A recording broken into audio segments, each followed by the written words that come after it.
Good evening. I'd like to call to order this regularly scheduled meeting for the City Council of the City of Calistoga. It is Tuesday, June 4th at 6:02 p.m. City Clerk Camacho Werby, has this meeting been properly noticed? Yes, it has. Can we have a roll call, please? Of course. Councilmember Kraus? Here. Councilmember Lopez Ortega? Here. Councilmember Williams? Present.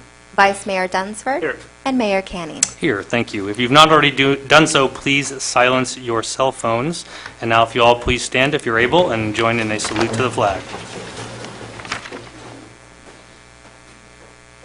I pledge allegiance to the flag of the United States of America and to the republic for which it stands, one nation, under God, indivisible, with liberty and justice for all.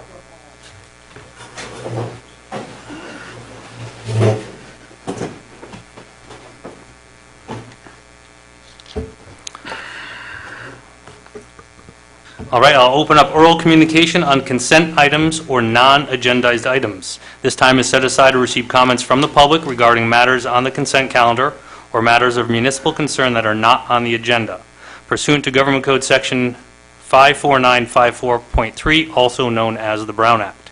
However, the Council cannot consider any issues or take action on any request during this comment period. Speakers are encouraged to limit their comments to a maximum of 3 minutes so that all speakers have an opportunity to address the City Council. I do have 3 speaker cards I'll start with, and we'll go from there. And the first one I have is from Jenny Ocone.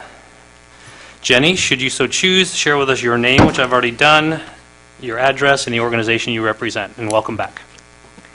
Good evening, Mayor and Council members. I'm Jenny Ocone with the Up Valley Family Centers, and we are located at 1500 Cedar Street here in Calistoga. I just wanted to take an opportunity to thank you all for the support that you've provided to the Up Valley Family Centers through professional service agreements over the years, also on the consent calendar tonight. It's so important that we have the support of the city for our services. Each year as a nonprofit, we raise our budget to provide services for the community, and having the support from the city helps us to show outside funders that the city believes in the work that we're doing and is there for our community. So I just wanted to thank you all and take the opportunity tonight. Thank you. And Jenny, if you could just share with us on item number 12, just I will for the general public. This is for funding and support from the Up Valley Family Center to provide immigration-related services and community health and education services, which you've done for us for years, and we thank you very much for you and your team and all that you provide the community. Correct, and that does include for our senior population as well, which is incorporated in one of those. Marvelous. So, yes. Thank you very much. Next, I have Doneen Dyer and Frank Mueller. Nice to see you again, Doneen. Welcome back. Thank you very much, Mayor and Council, and thank you for letting us speak here. Doneen Dyer. You could just go a little closer to the mic because we have a vast home audience, and they want to hear everything you have to say. Doneen Dyer, 1501 Diamond Mountain Road, and Frank Mueller, 1515 Diamond Mountain Road. Well represented here. We would like also to tell the council a little bit about an organization that has been running in the Up Valley area. It's the Up Valley Village, taking cues from some of the work that the family centers have done in our area. But this is an organization that is part of a growing movement to offer seniors services that allow them to stay in their place, age in place, as long as they would like. A big issue for the entire country, but certainly a big issue for Calistoga. Our scope of work is from Calistoga, St. Helena, Angwin to Yountville. And we're a membership organization, a nonprofit membership organization related to Calabria Care. They're our fiscal sponsor in this. The model integrates volunteers and members, and we'd like to make the council and the viewing public aware of opportunities for volunteerism as long as we're here. But it is a membership organization, and there is a small fee, a very reasonable fee that allows for us to have a coordinator and to work under the auspices of Calabria Care to coordinate the kinds of services. Some of it is just outreach to people who may have health issues, be coming out of the hospital, need transportation to a doctor's office, to actually coordinating with some of the senior centers that have activities and making that more available to a broader group of our citizens. We have just begun to offer scholarships, and this is where we have a grant into the council for this budget year to help us with some of the scholarship activity. As a part of Calabria Care, we have very good screening. They're very comfortable with the idea of offering scholarships and identifying the individuals who are the most in need and can benefit most from the activities that we can provide. And we see it as a real win-win for us, as we're starting in a rural area to try and build a population of members, and also to build the volunteer base that we can begin to reach out a little bit more to people who maybe can't or don't initially see the value of joining. Thank you. I may have taken all 3 minutes, but Frank is going to tell you. He's So entitled to his basically 3 minutes as well. Go ahead. Basically, with an aging population, there's an increased need. I think we try to keep people at home not only as long as they want, but also as long as it's safe, I would say. The thing that I like about it is the community has an opportunity to make a contribution that stays in the community. So whether it's funds or volunteer services, you can feel good about giving, your services to your neighbors who need it. And this is a way of coordinating that and making sure that it runs smoothly. Great. So, Thank you very much. thank you. And I believe you do have an application in for a community enrichment grant, so Yes. I know those will be Yes, we do. reviewed. Okay. Great. Thank you very much, and thanks for the work you guys do. I'm familiar with the organization and appreciate what you're doing, especially here in the Up Valley, where we tend to be a little bit further than some of the services down valley. So thank you for that, and thank the other volunteers that you work with. Thank you, Mayor All and right. Council members. Thank you. Have a good night. Thank you. All right, next up I have Michael Nastari. Good evening, Michael. Should you so choose, share with us your address, since I've gotten your name. I live at 1407 Washington Street, and I'm thinking of starting an organization called Mufflers for a Quieter Calistoga. But besides the noise, what I'm really concerned about is like the speeding, like on Washington from Berry Street intersection. Ironically, they take off and they're heading towards the police department. And Berry Street's bad. I understand Lake Street is as well. But I think we really need a police presence in those areas. I mean, if they park on 2nd Avenue or 4th at the intersection of Washington, they can write a few tickets. And by doing that, writing a few tickets, they get citation, word gets around, and maybe people slow down.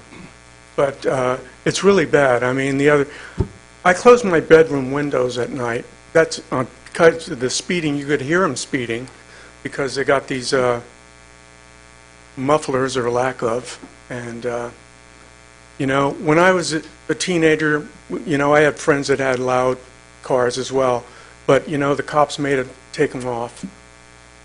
I don't know if there's a decibel level that we could adhere to, but it's really prominent. It's just not every now and then. It's like every evening and night. On the weekends, it's worse. Sometimes they race up and down Washington Street. And I just hopefully can settle everybody down, because I think something bad's going to happen. Someone's going to get hit, because we've got kids on bikes that will go out on the street.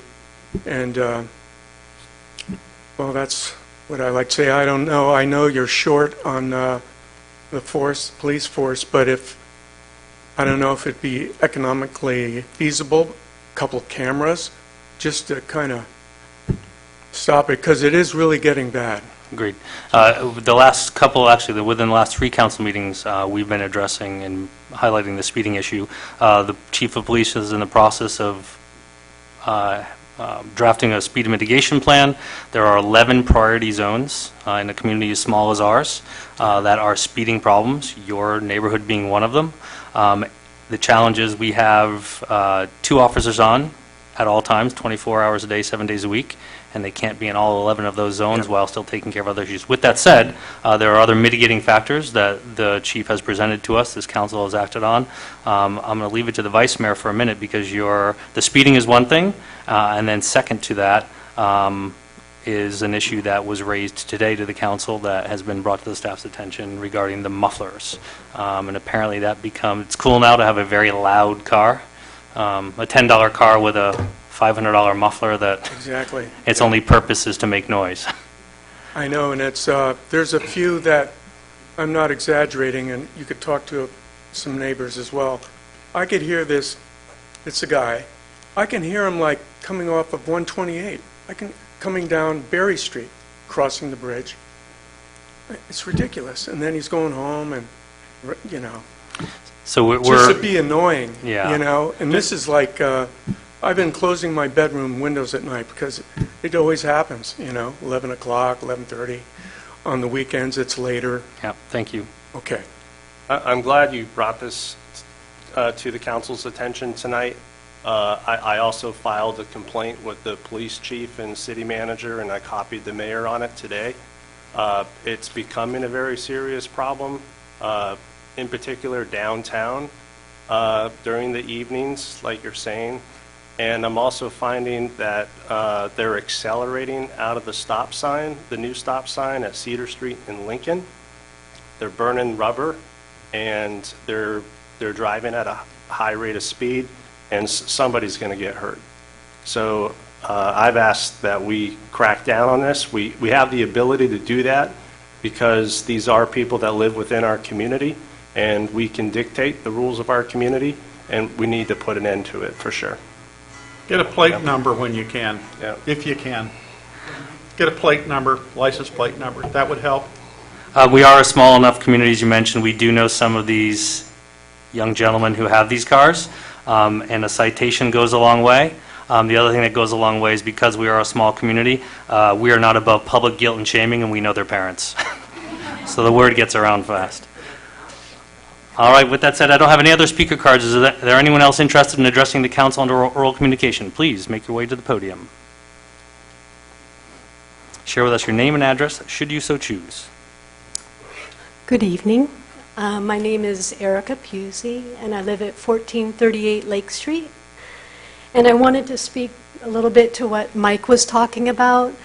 But firstly, I would like to support and applaud the efforts of the neighbors on Foothill Boulevard.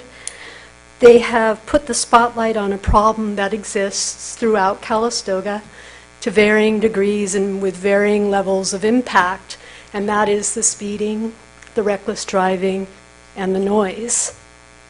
I like to think that with increased law enforcement, which I hope will happen, that perhaps education, reminders, maybe in the form of a weekly column in both newspapers written by the chief of police, bulletins put around town and at the schools might be a good idea to give people the opportunity to drive correctly rather than recklessly, excuse me. So I just wanted to support that cause, because I have seen in the last 17, 18 years a real uptick in reckless driving. So, thank you. Thank you for your comments. I appreciate it. Anyone else wishing to address the council at this time? No. I will close oral communication. I'll entertain a motion to adopt this evening's agenda as presented unless a modification is requested. So moved.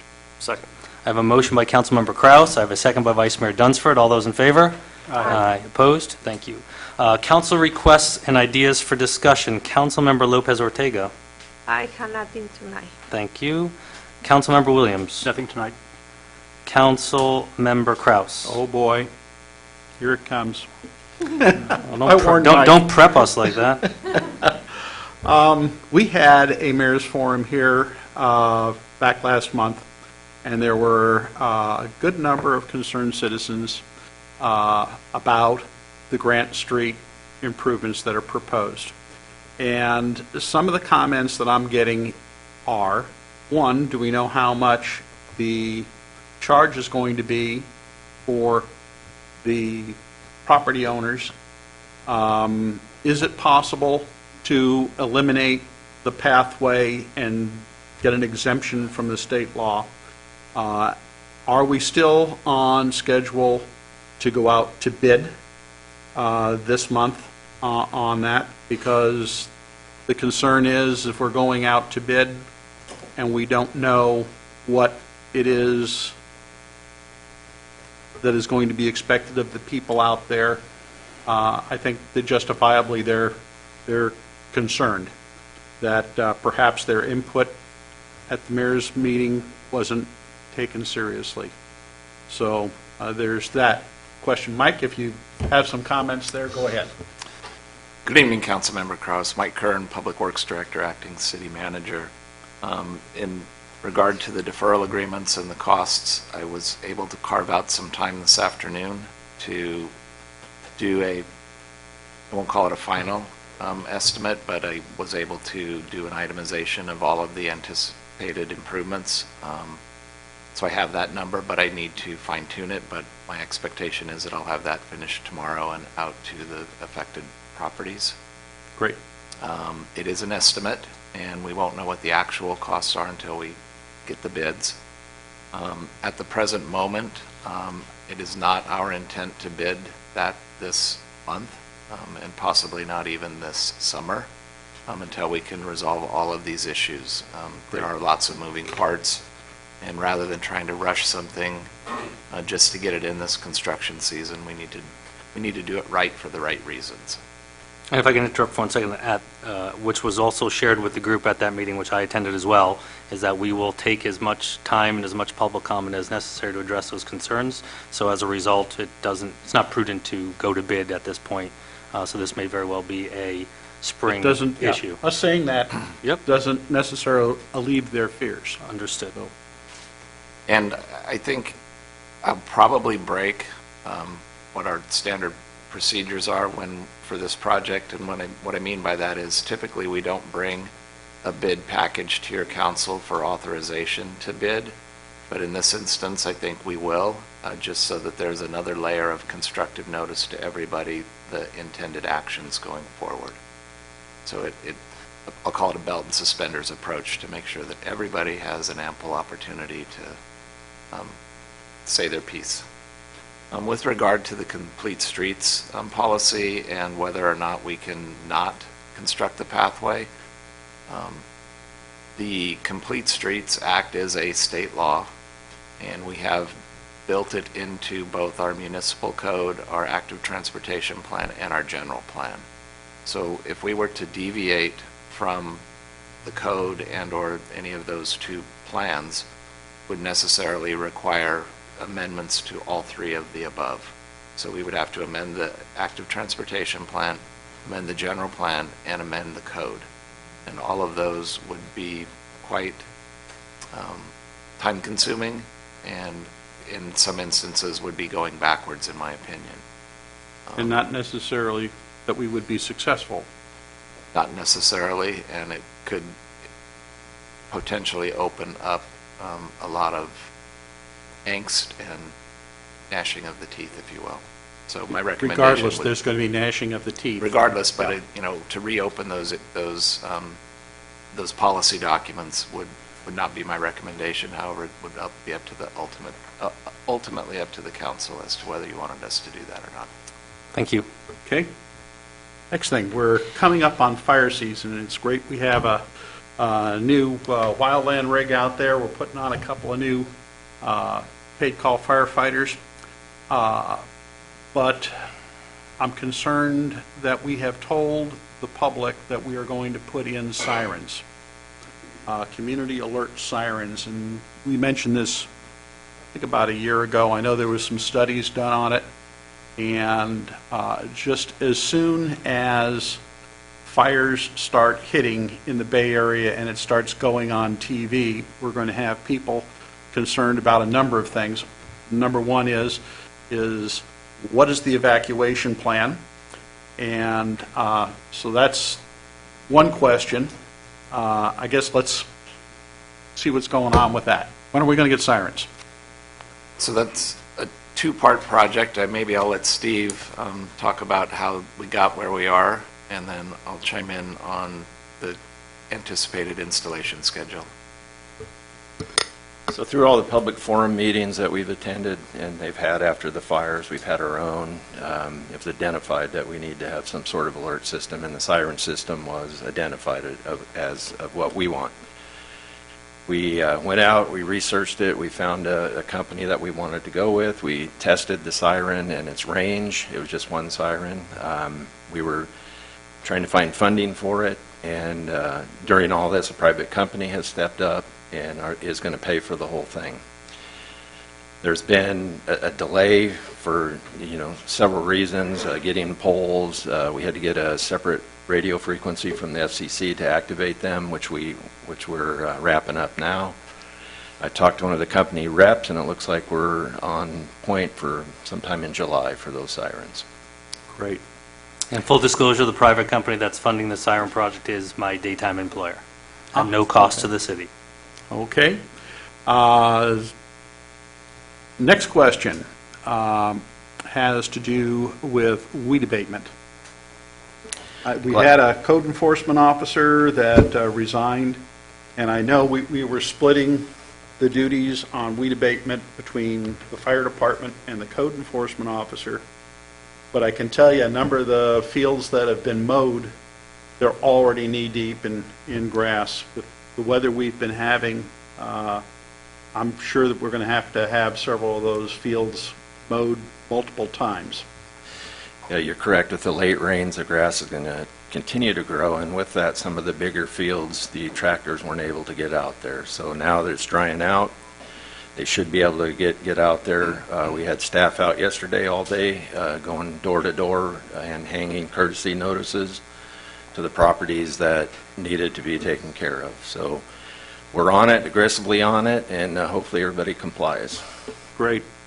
And To that note for 1 second, on the weed abatement, as a resident, if you are served with an abatement notice, there is a purpose and reason for that. Don't take it out on the person delivering that notice. Get yourself compliant, because it's not only for your own safety, but it's for the safety of the entire community. And it's a pretty easy thing to find and spot a property that is out of compliance. So arguing does you no good. Smile, accept the notice, and get it done. Or the city will do it for you and lien your property. And the bottom of those door hangers, it's a green door hanger, and it's really just a courtesy notification. Feel free to call us. We'll be happy to meet you out at your property, or call us and we can talk to you on the phone about what needs to be done. Okay, the next thing. Go for it. 4th of You're July. allowed 5, and then we're going to shut you off. Oh, okay. Well, I got You're two more. good. Okay. Go. Fireworks. 4th of July is coming up, and we have been very fortunate over the years in not having any serious fireworks incidents within the city. And just as a reminder to everybody, the fire chief will tell you, nicely the first time and probably not so nicely the second time, all fireworks within the city limits are illegal. The exception of that is out at the fairgrounds for the 4th of July celebration out there. So enjoy those fireworks and leave the illegal ones in St. Helena where you bought them.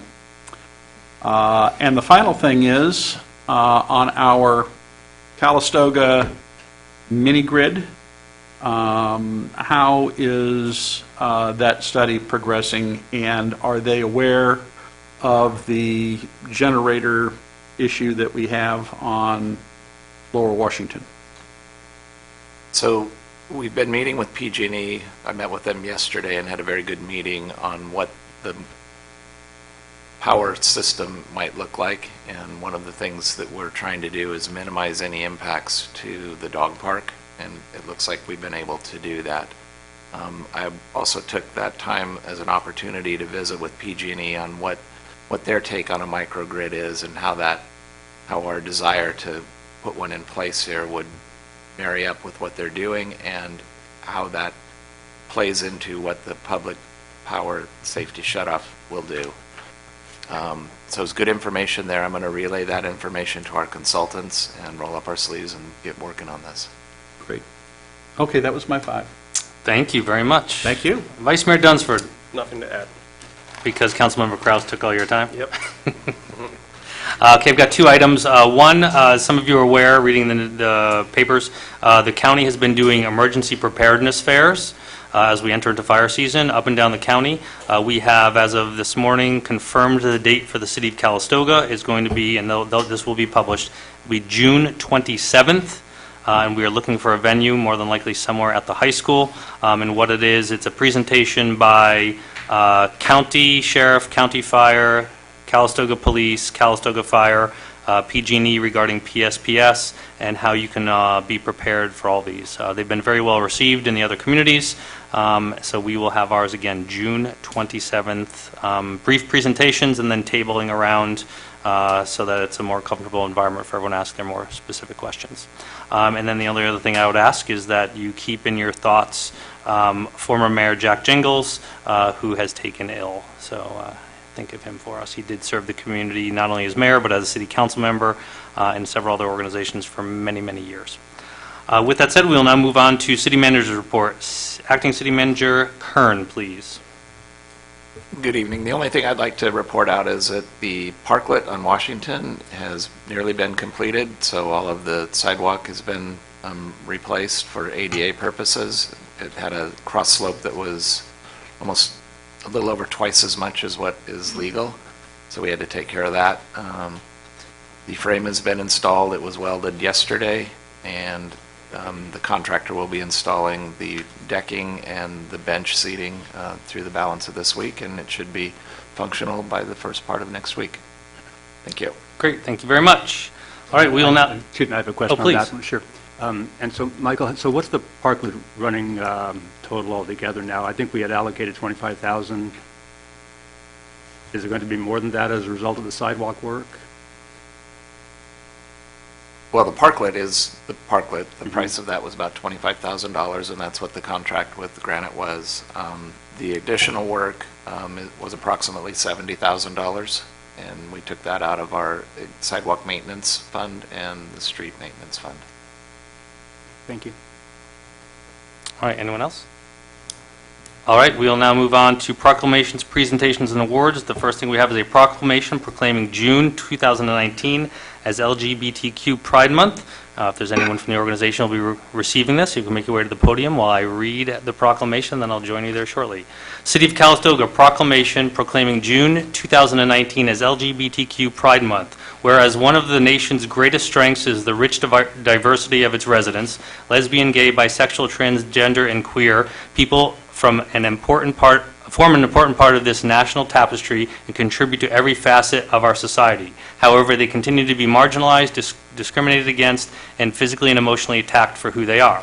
And whereas the City of Calistoga recognizes that its entire diverse population deserves equal rights and opposes any oppression and discrimination which diminishes the quality of life for any Calistoga resident or visitor, including those who are LGBTQ, whereas June has become a symbolic month in which LGBTQ and people, their families, friends, and allies come together in various celebrations of pride, and whereas the rainbow flag will be flown from June 17th to June 23rd, and the transgender flag from June 17th to June 23rd, in honor of LGBTQ Pride Month on the City of Calistoga ceremonial flagpole. And whereas LGBTQ Pride Month events have been scheduled across Napa County and the world, including a youth pride dance in Calistoga at the Calistoga Community Center on June 22nd, a drag performance in Napa on June 8th, a pride cookout in Napa on June 29th, and many more. Now therefore be it resolved that I, Chris Canning, Mayor of the City of Calistoga, do hereby proclaim the month of June 2019 to be LGBTQ Pride Month and invite everyone to reflect on ways we all can live and work together with a commitment to mutual respect and understanding, signed and sealed this 4th day of June 2019. So if you can share with us your name, the organization you represent, and a little bit about what's going on this month, and then I will meet you at the podium with this. Hello, I'm Matt Boyjeff. I help volunteer with LGBTQ Connection. I help co-facilitate youth groups at the Calistoga Junior Senior High School. We are having a youth dance that's going to take place here, actually, June 22nd. It's a drag show and youth dance, so that's going to be happening eventually. And also, I had a little bit to say about this proclamation. I've pretty much lived here all my life in Calistoga. I grew up going to the Calistoga Elementary School and the Calistoga Junior Senior High School. After graduating, I came out as a trans man and disappeared from Calistoga thinking that my own community wouldn't be accepting of me and terrified of what my own community would think. I came back a couple years later to help out with LGBTQ Connection at the Calistoga Junior Senior High School. I'm here to talk about the importance of visibility, a concept that so many of us take for granted, a concept that some of us in here don't even think about. The raising of both the rainbow and transgender flag is a gesture that speaks volumes to us in the LGBTQ community. It says, "We see you, we acknowledge you, you are valid and important." I can't help but to think about when I was closeted back in high school, how much this gesture would mean to me. I also can't help to think about those within Calistoga who are still in the closet and how important this gesture is for them. Visibility is a step towards making people feel safe and accepted, especially for those who might not have the support from their family, friends, or people within their own community. Now more than ever, there needs to be an omnipresent support for the LGBTQ community, and the action of raising these flags in our community is a step in the right direction to show that visibility and support. Thank you.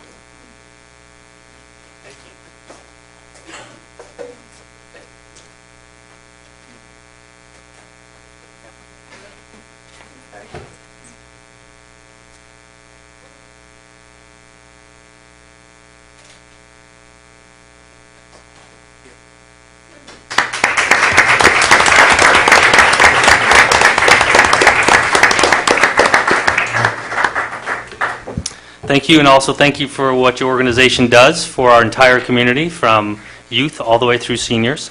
And it is worth noting that while we will be flying the flag this month, we've done it for the last several years, and we're actually the first community in the county to do so. So they're all finally catching on. So thank you guys. Have a great Pride Month. All right, moving on. Presentation and swearing in of 2 new firefighters. So if Chief Campbell will step up to the podium, we are happy to be swearing in Kurt Seeberger and Sebastian Segura. Chief. Thank you, Mayor, council members. We're excited for tonight to swear these guys in. We've never done this before, but Adam put together a real quick presentation of their recruit class or their orientation academy that we had with them. They're both experienced firefighters already, so it was just a matter of teaching them the way we do things and what we expect out of them. So if you want to go ahead and start that, Irene. I was going to say Blake had to be involved. Adam couldn't have done this on his own. Can you kill those lights up there, Adam? Thank you.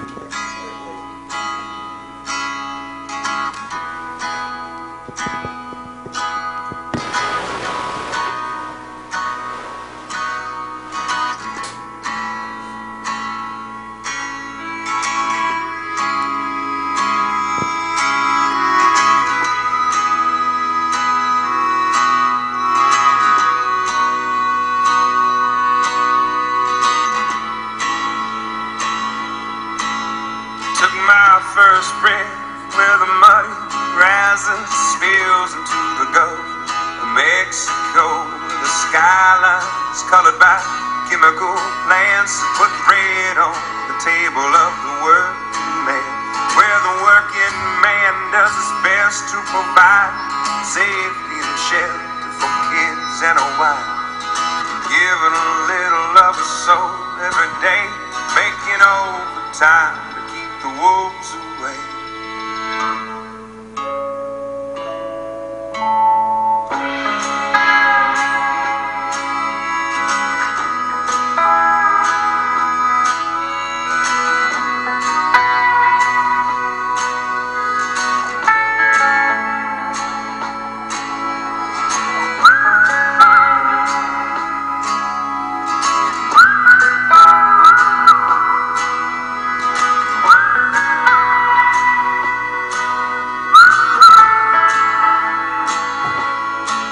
I was barely 13 when the company man tried to dig my daddy's grave. It happened on a French-owned tanker ship, spilling poison in the Galveston Bay.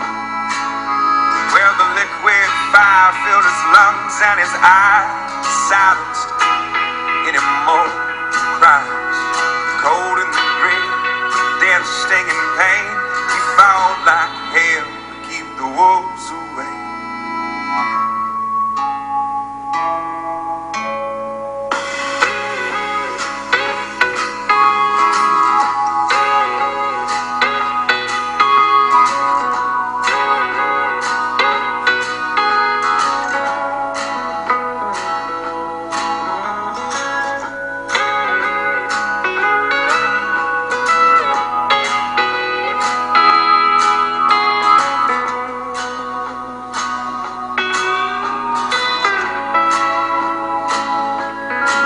For the next few years, Dad was sick as a dog, but he made recovery just to spite the odds.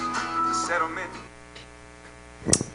Nicely done. Thank you. We could have went on for an hour. I mean, that's just a really short clip. As you know, we started with 4, but we only ended up with 2 by the end. So congratulations to those 2. And just want to point out, when that engine left the station, it was kind of fast forward. We don't drive that fast. It wasn't speeding? Yeah. And your muffler's in check, right? Yes. Yes. Can somebody turn on the lights, please? Thanks. So tonight for their swearing in for Kurt Seeberger, his girlfriend Erin Colvert will be pinning him, and for Sebastian, his mom Eva Robledo will be pinning him. Come on up, guys. And mom and girlfriend.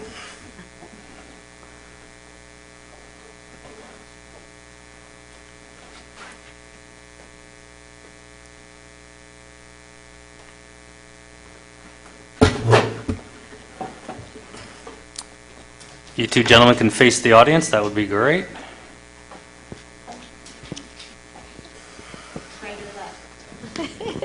They're going to hold their right hand. If I can show that somehow. Thank you. I, Sebastian Segura, Kurt Seeberger, do do solemnly swear that I will support and defend the Constitution of the United States and the Constitution of the State of California against all enemies, foreign and domestic, that I will bear true faith and allegiance to the Constitution of the United States and the Constitution of the State of California, that I take this obligation freely without any mental reservation or the purpose of evasion, and that I will well and faithfully discharge the duties upon which I'm about to enter. Congratulations. Thank you.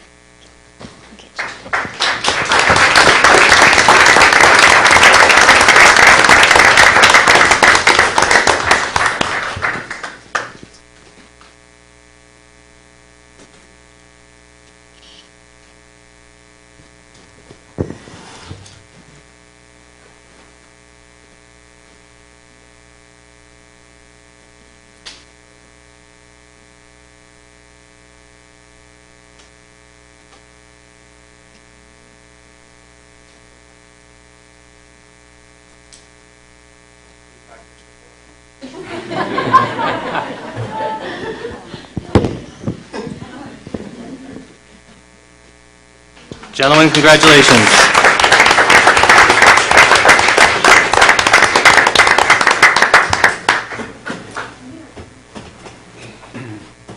Good job. Welcome aboard. Welcome. Thank you.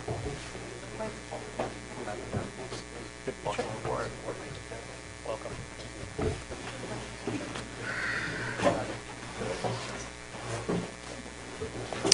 Gentlemen, thank you in advance for your service. To your families, thank you for lending them to Calistoga. We will take good care of them. Gentlemen, you are joining a fantastic team, as you're already aware. Kurt, you're a little bit off the hook because I'm not familiar with you. Sebastian, you're kind of in big trouble because I know your mom, your grandmother, your uncles, your cousins, so we'll all be watching out for you. But again, to the families, thank you very much. Thank you for their service. Thank you for your service to them. And gentlemen, you are well served and well colleagued with the other people that you work with and under the direction of a fantastic chief. So thank you all very much. Thank you.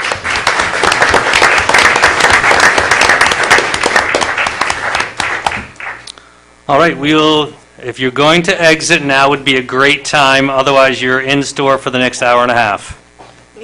We'll take 30 seconds. 1 hour. We're talking about budgeting. Could be really exciting.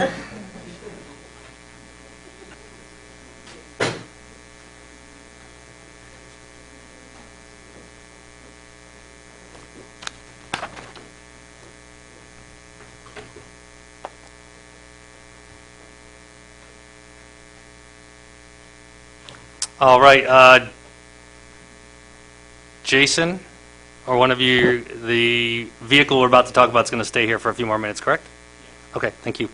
All right, we'll now move on to consent calendar. I'll entertain a motion as presented unless any items requested to be pulled, and I already have a few requests in. So we will pull item number 4. And number 8, please. I'm going on. We'll pull number 4, number 8, number 10, and that is it. And also, I do believe we have 2 recusals, and that's on number 6 and 7, and that will apply to council members Kraus and Lopez Ortega, and they will abstain during those 2 because of proximity to those matters. So at this point, I'll entertain a motion to move on item number 3, 5, 6, 7, 9, 11, and 12. So moved. Second. All right, I have a motion by Vice Mayor Dunsford. I have a second by Council Member Williams. All those in favor, excluding Kraus and Lopez Ortega? Aye. Any opposed? All right, moving on. I got all of them. All right, so now we'll move on to item number 4, resolution accepting the donation of a new Type 5 brush truck for the Calistoga Fire Department from the Calistoga Firefighters Association. The recommended action this evening is to consider approving the resolution. Councilmember Kraus, I believe you asked for this one. Yes, anytime the city is fortunate enough to receive such a generous donation from the association, from any association, but particularly the fire department, the Firefighters Association, because this money doesn't just come from them. It also comes from donations that they receive through the bingo game and from other citizens sometimes just giving a donation. So I definitely wanted to recognize that generous gift, and I asked the truck to be out here for everybody to see. And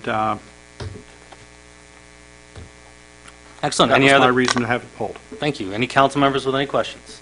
Anyone in the public? To the Firefighters Association, thank you very much. Thank you to all of your members, and thank you to the community, as Councilmember Kraus has mentioned, for your charitable contributions.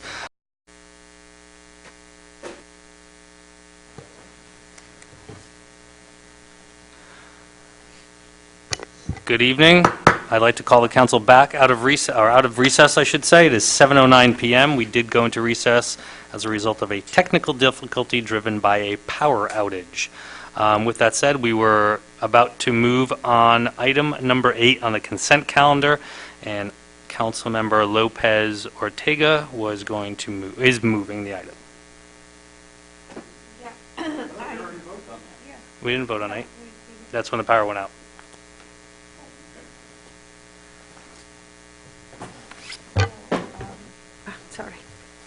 So I move to approve the request for display the rainbow flag.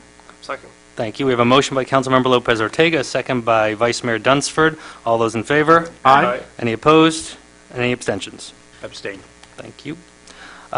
Moving on to item number 10, resolution approving the first amendment to the employment agreement between City of Calistoga and Mitch Salaya, Chief of Police, and authorizing the acting city manager to execute the amendment. The recommended action is consider approving the resolution. I requested this to be pulled. Acting City Manager Kern, could you just give us the highlights of that agreement? It is a significant contract, so I just wanted to address it. And this is the extension of the current contract with the chief. That's correct. The current contract with the chief expires on June 30th. It was entered into the first of this year. All the terms of the original agreement are the same, so there's no change in salary, no change in benefits. All of the costs associated with the extension are built into the budget that you'll be considering here in a few minutes. It extends the agreement through December 31st of this year, this calendar year, and that will give the chief and myself the opportunity to conduct the analysis that your council's directed us to do to look at how the police service delivery is accomplished, either through the three things that we're going to be looking at is contract with the sheriff, existing Calistoga Police Department, and then possibly a shared services agreement with a neighboring community, St. Helena, with a shared command structure. So those are the three things that we'll be evaluating. Mitch was pretty adamant that he would only extend the agreement provided that there was some beneficial things that he was going to be doing for the community. Not that he doesn't do beneficial things, but putting in place a mechanism for his successor is what he's most keenly interested in doing. So with that, we're recommending you approve the resolution authorizing me to execute the extension. Thank you very much. Council members, any questions? Anyone in the public? All right, I will move on that item. Do I have a second? Second. Motion by myself, a second by Councilmember Kraus. All those in favor? Aye. Any opposed? Thank you very much. All right, moving on to public hearing. Number 13, public hearing on the draft City of Calistoga fiscal year 2019-2020 budget. The recommended action this evening is to receive public testimony and provide direction to staff for the preparation of the fiscal year 2019-2020 budget. With that said, I think we'll be starting with Gloria. Correct. I don't know if Mike had anything to say. No, I just want to, before we get started, I just want to thank Gloria for all the hard work that she's done putting this together. It's a labor of love for her. She spends countless hours putting this together, and it shows in the quality of the document that's before you. She only really seems to be happy when she's working on the budget. To get us officially started, Administrative Services Director Gloria Leon. Thank you and welcome back. All right, thank you, The Mayor. floor is yours. All right, thank you, Mayor and council members. Great to be able to share the annual proposed budget with you. As you know, we met in May, and we departments came forward, presented you with their budgets, and through our discussions with the mayor and the council, we were given some formal direction on what you wanted to see in addition to what we presented to you that morning.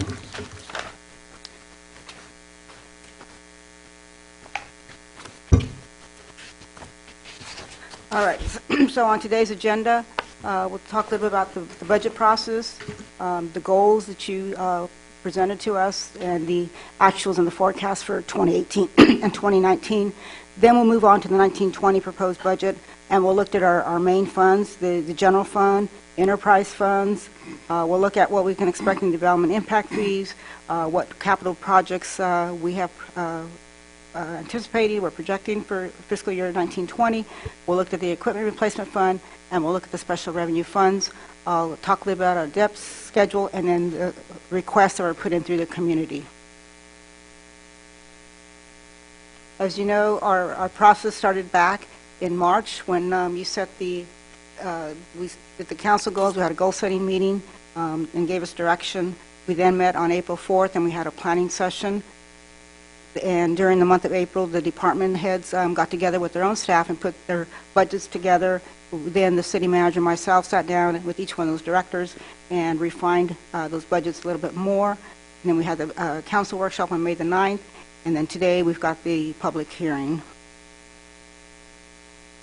These were the goals, 7 goals, and just to let you know, these goals are not in any order of any sort. They're just there as to what you expect us to follow when we put our priority projects together. Here are the 18-19 estimates based on what we have so far in revenues and projection and expenditures. General fund, we're expecting to end our year with almost $7.3 million. Our water operations, $197,424. Water capital, we'll be spending everything we have on capital projects, $2.5 million actually in capital projects for 18-19. And then the wastewater treatment operations, almost $1 million we're anticipating ending in 18-19. And then our capital projects, we've got 1.2 million projects slated for this fiscal year 18-19, and we'll have a little bit, about 753,000 at the end of June 30th, 2019. Then our equipment replacement fund, which takes care of all of our equipment, our computers, and our vehicles, 457,764. And then we've got special revenues that are funds that are projected for specific projects, and we are anticipating $8.3 million at the end of June 30th, 2019. So good to say all funds are have a positive balance. So I want to move on to our revenues for 1920. We're projecting almost $12.4 million in revenues for 1920. Our biggest revenue generator, of course, is our transit occupancy tax. It brings in about 53% of those revenues. The next one is our property tax at 13.4%, and then our sales tax 9.2%. And the others are small compared to those 3 large revenue generators. Could I interrupt here just a second on our revenues? I understand that these revenues do not include any new revenue from Silver Rose. You are correct. We have not put anything for Silver Rose. Because we don't know when it's going to open. We don't know, and we haven't put any new additional revenues for either the enterprise funds as well. So no TOT and no water or wastewater. Okay, revenues. and then when I went through the budget detail on property tax, I noticed that we are not anticipating as much property tax as we received last year. And I'm wondering if this is some quirk of the way they figure our property tax nowadays, because I remember back when there was special district augmentation funds and a triple flip and, you know, all kinds of gymnastics that was done to try to get the state balanced. But when I see that we are anticipating a little bit less revenue and property tax, I'm figuring, you know, we should be getting an automatic 2% increase based on Prop 13. There would be potential additional revenue coming in as a result of I think it's called the Prop 11 readjustment, where, you know, they adjusted certain properties down and then they've been returning them back on up gradually to what the Prop 13 limit is. And then there's property transfers. And I don't know of anybody around town that sells their property for less money than they bought it for. So I'm just wondering, are we just being super conservative here, or is there a reason why that line item is less than last year? Okay. So we're doing our projections for property tax. We rely on HDL, who is our consultants. They do both our property and our sales tax projections. And property tax, they have actually projected at 3.64% increase from 1819 to 1920. The reason you see on the chart there less than 0.5% is because in 1819 we have received some ERAF payments. And so normally when we project the 1920, I do not include any ERAF payments because we don't know if we're going to receive them or not. You know, I can ask. And again, that's county. an outgrowth of the old Prop 13. This is how we're going to shuffle money around to make it work. Right. It's the... Doesn't necessarily work for us, but it makes Right. it work for somebody. Right, so, when I speak with the county auditor, Tracy Schultz, I always ask her, what are you projecting ERAF? And she says, I wouldn't include anything in the budget because we don't know if we'll be receiving any or not. So until we get closer to the end of the year, I will know whether we'll get any, and then I will make some adjustments for the budget. But for now, this is what our HDL consultant is telling us, that we can expect at least 1.664. Gloria, yeah, ERAF again, Gloria? Am I African? No, ERAF. Oh. That's an acronym for... Education, yes, okay. augmentation. Right. Right. From the K-9, K-12 school. Right. Additional revenue that comes down to just a couple of cities. Not all the cities in Napa County receive that. I think American Canyon does not, but the others do.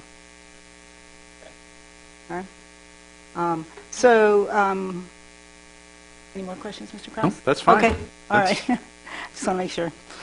So you can see, as we continue on the chart here, what we're projecting in sales tax, an increase of 2.4%. We projected our transient occupancy tax at 3.25%. And then you'll see some large negatives both on licenses and permits, and in particular charges for services. And the reason for this is that these are dependent on what activity is going on for the community in the upcoming year. I looked at planning and building for these figures and what they're anticipating on permits and anything else that might be going on in their department. The other big discrepancy is the other revenues. Again, this is something that we don't know ahead of time what revenues we can expect. It's kind of a miscellaneous fund, and so sometimes, like this year, we got $305,000, and next year we don't really know what's going to happen, so we just project a $50,000, and of course that can be changed at a later time. But in total, proposed 1920 revenues, again, $11.7 million, and 1819, $11.9 million, so a decrease of about 1.5% overall. Next couple of charts will just kind of give you a history of what we have seen in the last 10 years. Transit occupancy tax, of course, each year tends to increase, with the exception of 1718 when we had the fire, and we lost revenues during the month of October and November. But again, 3.25% increase. This is our new measure, Measure D, that was passed, and for affordable housing, 1819, we're estimated 165,000, and then for 1920, 500,000. And you can see our projections based on 3.25%, what we can expect in the next 5 years. And of course, this is money that can only be used for affordable housing. And so council will be giving us direction as to what they would like to see this money spent on. And here's the property tax. You can see it fluctuates from year to year, just depending on the economy, how houses are up in the market. And so not much of a change between 1819 and 1920. This is our sales tax. Again, based on economy, the tourists that we have in the city, fluctuating from year to year. 1819, 1,117,000, and then 1920, 1,144,000. Licenses and permits, again, this is based on our economy, what's going on in our planning and building department, and as you can see, fluctuating from year to year. Same thing with our charges for services, fluctuates from year to year based on what's going on here in the community. This is our chart of our expenditures for 1920.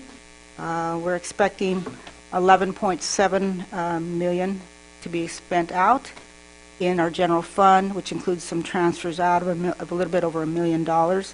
The largest cost center, of course, is our police services, 26.2%. Our fire services, 16.8%, and then our support services, 20.7%.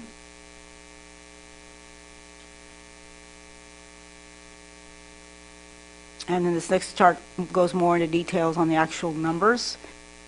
for each one of these cost centers. And for fiscal year 1819, 10.178. We've adjusted that about 11,000 from 1819, and then 1920, 10.7, a 5.2% overall from all of our departments. And this, of course, is just due to health insurance and salaries. We implemented the cost study. There's a 3% that will be given to employees come January 1st, 2020, and then there was between a 3 and a 4% given to employees on January 1st, 2019. And also at our workshop, City Council asked us to look at the part-time firefighters. We looked at the cost study and implemented their recommendations, and so you see some increase there, as well as the PERS increases. And these next couple of charts just kind of go by department, so it gives you a visual of what has been going on for the last 5 years. City Council, City Clerk, there's not much of a change there. The only time you really see a change is when we have an election year, and we spend anywhere between, 18, 19, we spent $35,000 in elections. Those are basically the only time you see changes. City Council has not had an increase in, at least since I've been here, which is almost 8 years. So you don't see change in their salaries. Benefits may change just because of the increase in health insurance. The administrative support services, you'll see a big change from 17-18, or 16-17 to 17-18, and this is primarily because we moved all of our enrichment grants over into the city manager's department. They used to be sit in the recreation department, but we determined it was better to have them here in the support services. We've set aside $200,000 for legals, and then a transit occupancy tax biannual audit of about $7,000, where we'll select maybe 15 of our businesses here in town, and we'll do just an audit just to ensure that they understand that the reports, how they're done, and they're being done correctly. This next chart shows you our CalPERS rates, our retirement system, and you can see basically since 2010, the CalPERS rates have been going up. Then you look at 2017, 2018, you see a dip where it goes down, and this is primarily due to the additional funding that was approved by the council to pay down our side fund. We had $1 million in 16-17, 1.8 in 17-18, and then $1 million was just recently approved, which was in your agenda and your staff reports today for consideration to approve. And so with those additional set-asides and money sent to CalPERS, we've been able to reduce our rates. On the CalPERS rate, does on this graph, it shows about a 3% increase from this year to next year. Is that even with the $1 million payment? No. At this point, CalPERS is not giving me the new rates. So here you'll see the rates that they proposed to us a couple months back. But once they give me the new rates, then it should flatten? It should flatten out a little bit, yes. Okay.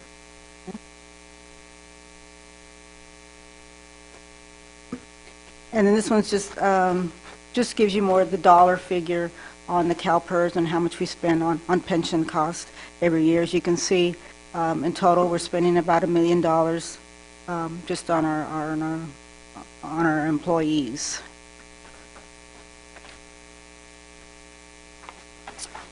Planning and building services, not too much of a change, other than in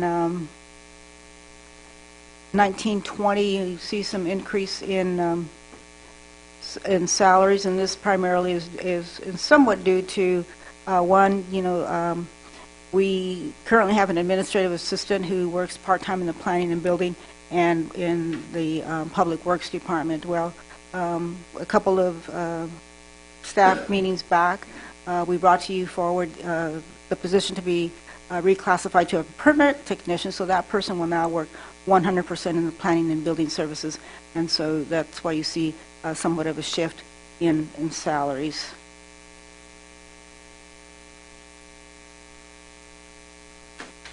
And some of the goals that the department is planning is conducting health and safety inspections of the Chateau Calistoga Mobile Home Park.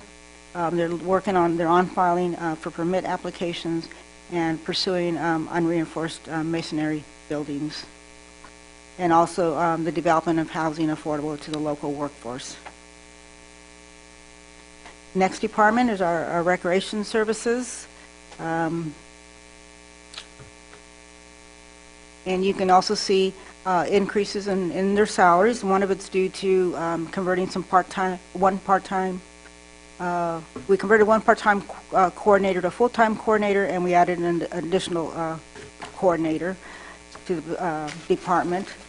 And also, with the availability of more free programs, it's bringing on additional people to the pool, and so that's bringing on some additional program funding that we have to provide to the community.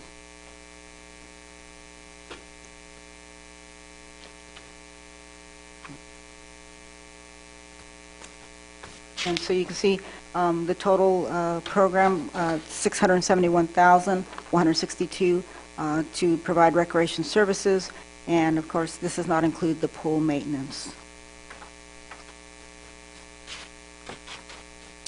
Next one's our fire services.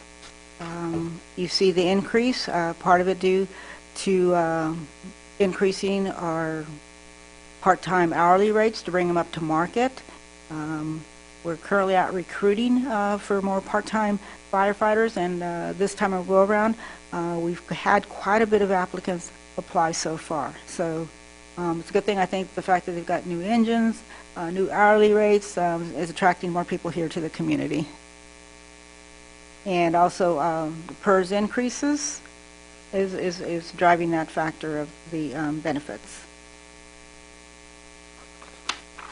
The police services, as you know, we've had some vacancies, and those vacancies have brought our salaries and benefits a little bit lower, but for 1920, we have put the budget in as though we have a fully staffed department.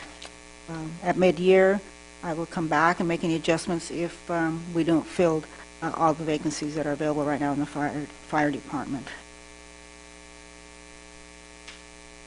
Public Works Department, again, increases due to salaries and benefits, and they're having some increases in some of their contract services, including the pool, and then in the building facility, the janitorial services have increased their monthly service fee. This is just a recap of the last couple of slides. The revenues, again, 1.5% less than last year. Expenditures up by 5.2%. Capital projects 19.1% more than we had projected in 18-19. And so beginning balance 7.3 million, and anticipating ending balance of 5.5 million in 19-20. The reduced ending fund balance is a result of what big factors? Our capital projects, for one, and our beginning fund balance is 7.3 for 19-20 as opposed to 8.3 in 18-19. So that's part of the reason why now we're further down. Okay, so it's all right. I got it. Okay, and just to point out on other sources in 18-19, you can see 1.1 million, and that is a Measure A funding that we received for the culvert repair at Grant Street. That project's been completed. So in 19-20, you can see the other sources is only 246,992 coming from other grants. All right, I'd like to move on to the water fund. You can see increase in revenues of 5.5%, in part due to the increase in water rates effective January 1st, 2020. In our expenditures, we've decreased by 8.3%, and the reason the decrease is because we've reallocated some of the salaries and benefits to the wastewater fund. And the reason we did that was because we've got to be sure that we meet our debt service coverage of 1.25 in fiscal year 1920 as well as 1819. And this is the only way we were able to balance it out, is by reallocating some of the salaries and benefits to the wastewater fund. So for 1819, we're anticipating to end the year with $197,424, and then 1920, $338,372. There are no general fund transfers in 1920 other than $20,000 for low-income assistance. Now, we have a general fund transfer in 1819 Correct. of $469,320. Right. So that goes from the operations into the capital fund of the water fund. That is not general fund money. Okay.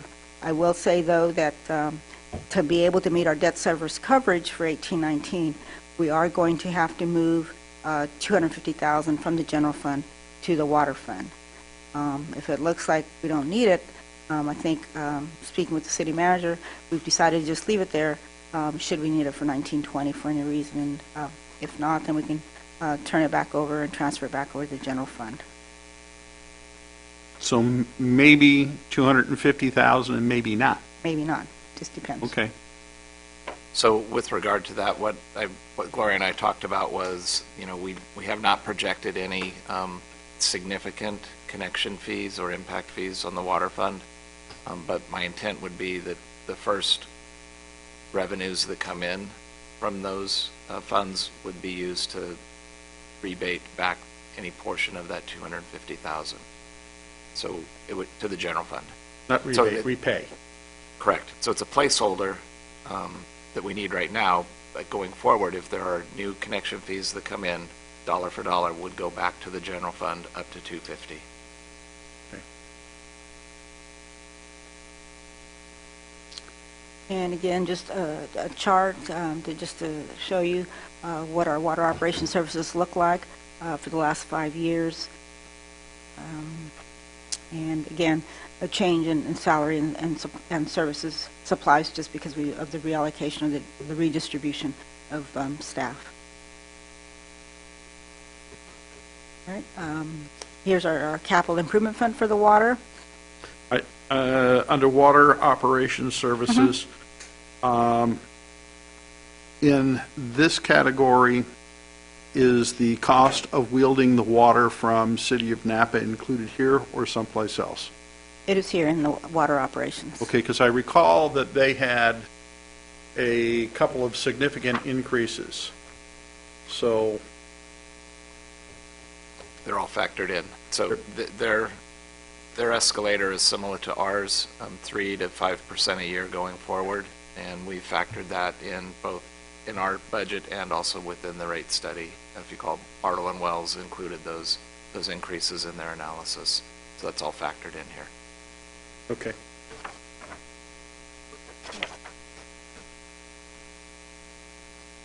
Okay, so the water capital fund, estimated June 30th, 2019, nothing in our ending working capital, and same thing with 1920. We are expecting in 1920 $204,800 in one-time impact fees, which will be used for a couple of projects, and I will speak about those projects in a later slide.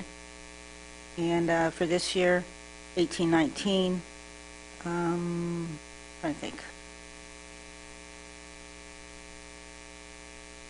$237,483 in one-time impact fees as well, and the 1.2 million that you see there, other non-operating, that is partly our Measure A funding that we received.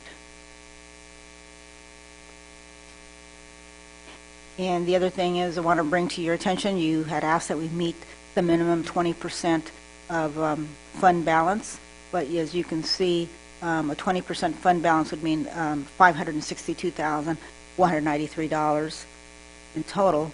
When you add,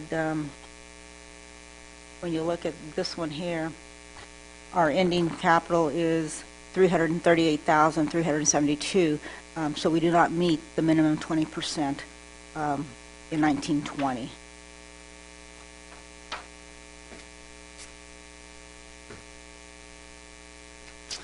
And now I would like to move on to the wastewater. So just for a brief second there, so we're not meeting our debt covenant ratio? We will be able to meet the debt coverage with $250,000 transfer from the general fund. Okay. Okay. I just heard a different figure, sorry. Yeah. So when we're looking at the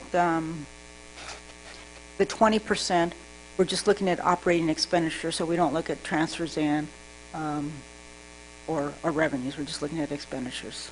Thank you. Okay. All right. So wastewater sources for 1920. Revenues $3.2 million, which is about 10.9% change. Our revenues are rate increases are anticipated 10% January 1st, 2020. Our expenditures, you can see it's quite a bit more than usual, 14.5%, and this is because of the redistribution from the water operating fund, salaries and benefits reallocation into the wastewater. So that's why you see the larger increase of 14.5 on our expenditures.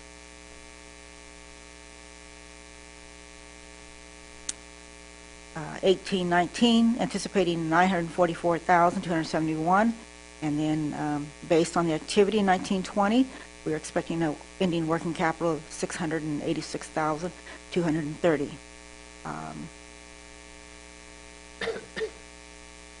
And then the graph here, you can see. So that does meet our 20%? It does. Okay. I was trying to find that figure so I could tell you what it was.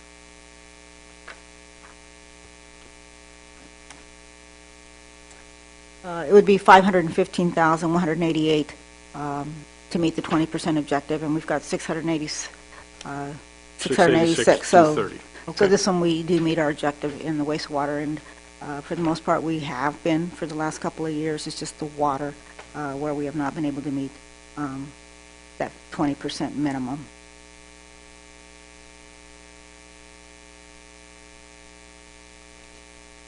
Here's our capital improvement fund. We're expecting almost $500,000 in one-time impacts for 1819 and about 550,000 519-20, so a 10% increase.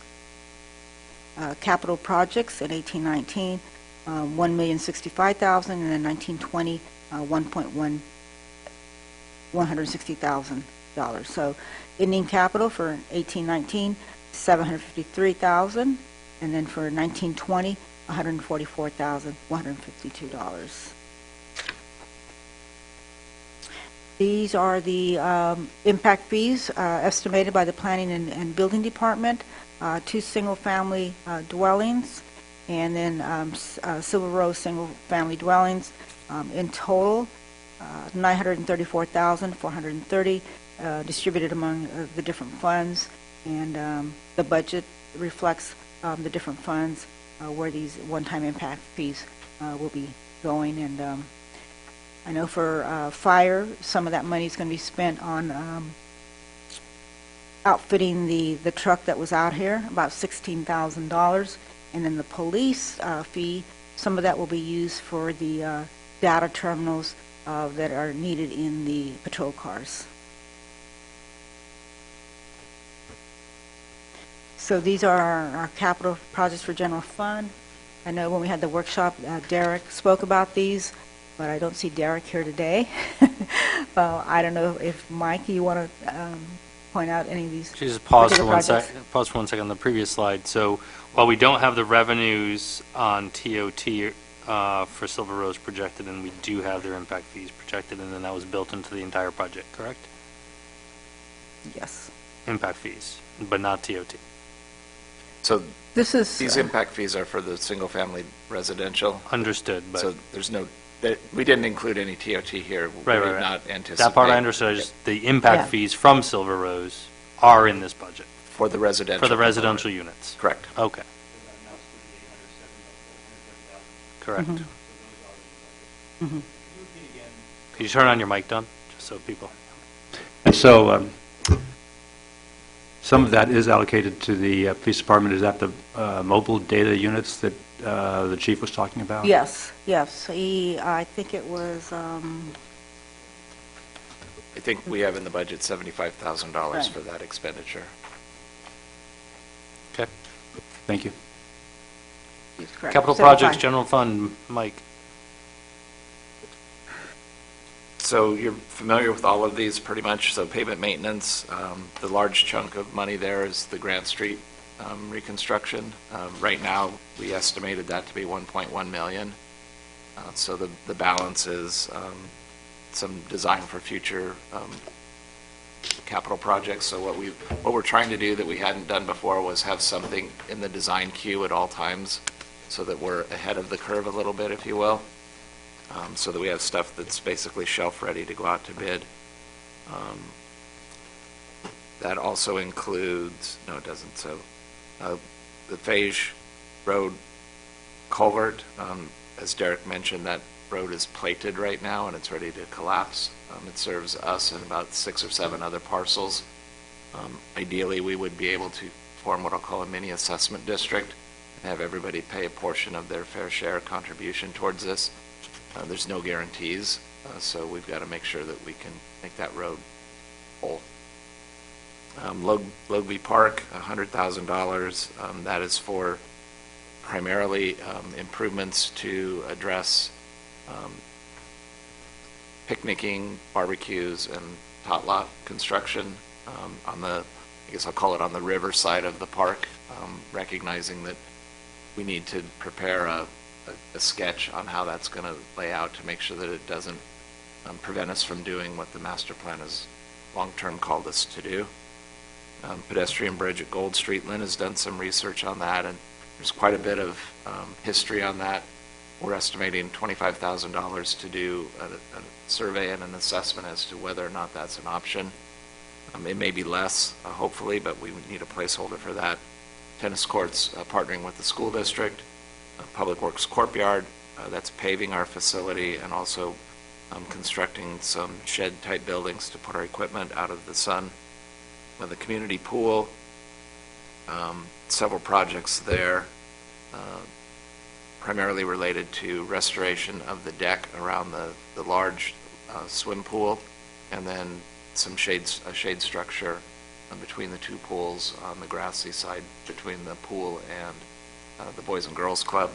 Mike, when we were talking about this in one of the sessions, we were talking about approaching the school or the Calistoga Community Pool Group. Correct. And have we heard anything back from them? I will let Rachel speak to that.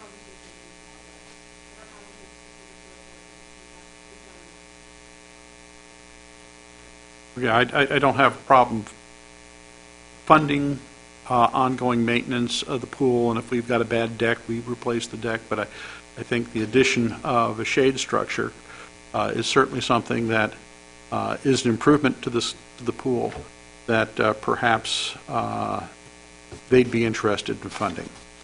I agree with you, and to the extent that they're willing to, we'll accept their donation.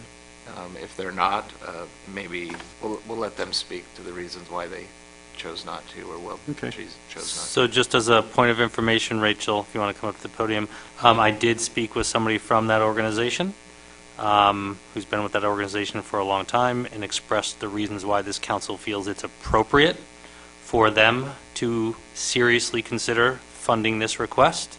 There apparently is a significant amount of money left in that fund.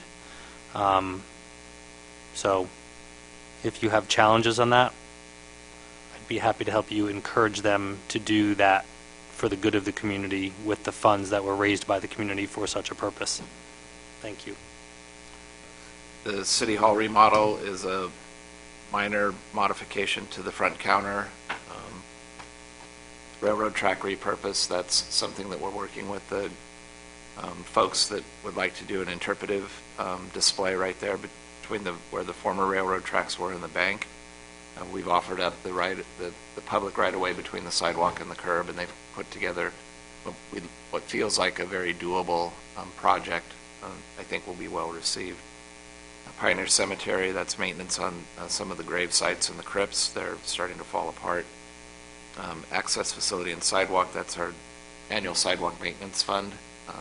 We use that to take care of trip and fall hazards, and we also use it for our 50-50 partnering with folks that have hazardous sidewalks along their frontage that we've mandated that they replace or repair. Oat Hill Mine Trail, it's $100,000 in general fund and $200,000 in anticipated Prop 68 grants. That's the entryway project at Silverado Trail and Lincoln Avenue. It'll consist of parking lot, restrooms, benches, picnic tables, kind of a starting and ending point for the Vine Trail, and also a entryway amenity. And then recently we just got notification from NVTA. If you'll recall, there's the Vine Trail segment from St. Helena to Calistoga. They've secured a federal grant to construct that, but it does require that the design be completed by a certain date. We had previously allocated about $104,000 as a local contribution from Calistoga. They're requesting that that be flipped from a construction contribution to help them complete the design. They're asking for $87,000 in advance to do that. I believe that we can fund that from our cultural and recreation fee, which has sufficient revenues. So in the final budget, we'll be incorporating this expenditure in the capital projects with the understanding that it's not a general fund expenditure. It's coming out of the general fund, but there'll be a transfer in from the cultural impact fees, so it'll be a net sum zero. And that money can also be used to, I'll use the word buy down our Class 1 facility. If you recall, under the Measure T obligation, we have a 6.67 responsibility for Class 1 bicycle facilities. This would count towards our fair share contribution towards that, which on a formula base is about $24,000 a year. So this will buy us close to 4 years worth of Measure T compliance. Then the downtown beautification, $100,000. That's a placeholder for doing sidewalk improvements, parklets, tree replantings. Zach is working on putting together a proposal for a consultant to help us identify what we want the downtown to look like. We'll also be partnering very closely with the chamber. They're getting ready to go out, if they haven't already, hiring a consultant to help them with some storefront beautification projects and ideas.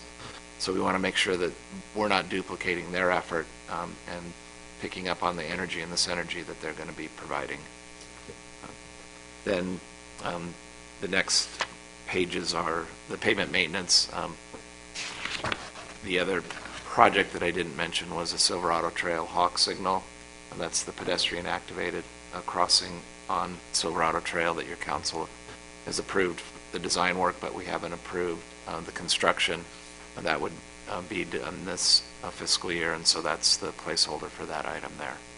Is there, when we approved the money to do the design work on that, there was a discussion about getting some participation from the two resorts? Yes. Have they told us to go whistle, or? Not completely. Okay. They have put some money on the table, but we're going to continue to push for them to put more. Okay. So that's pretty much an overview of the capital projects using general fund expenditures. Thank you. Gloria? So, for the water capital projects, and I'll let Mike continue with that as well.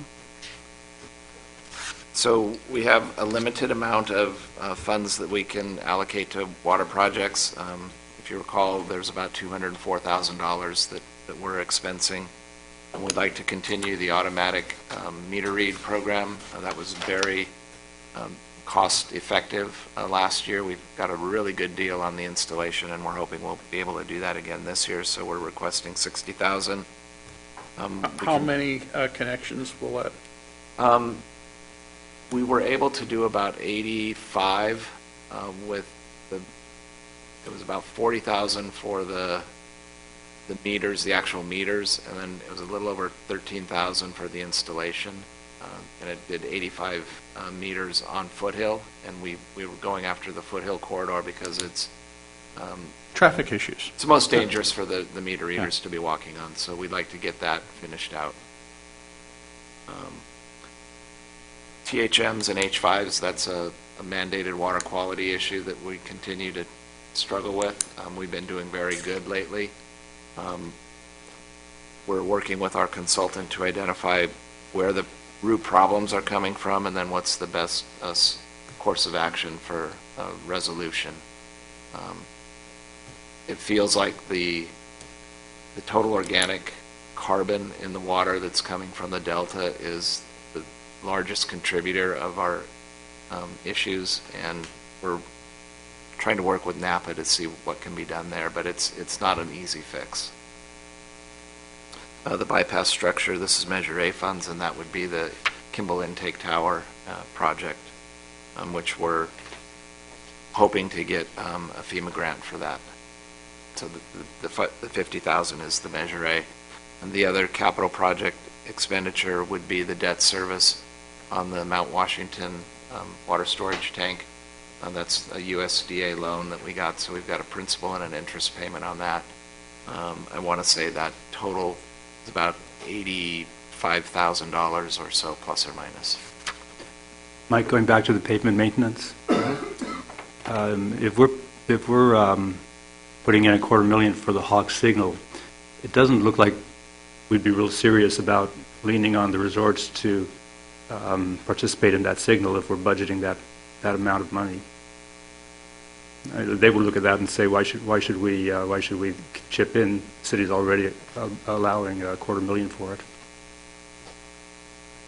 So under California law, when we do a construction project, when we go out to bid, when we award, we have to have the funds in the budget to do that.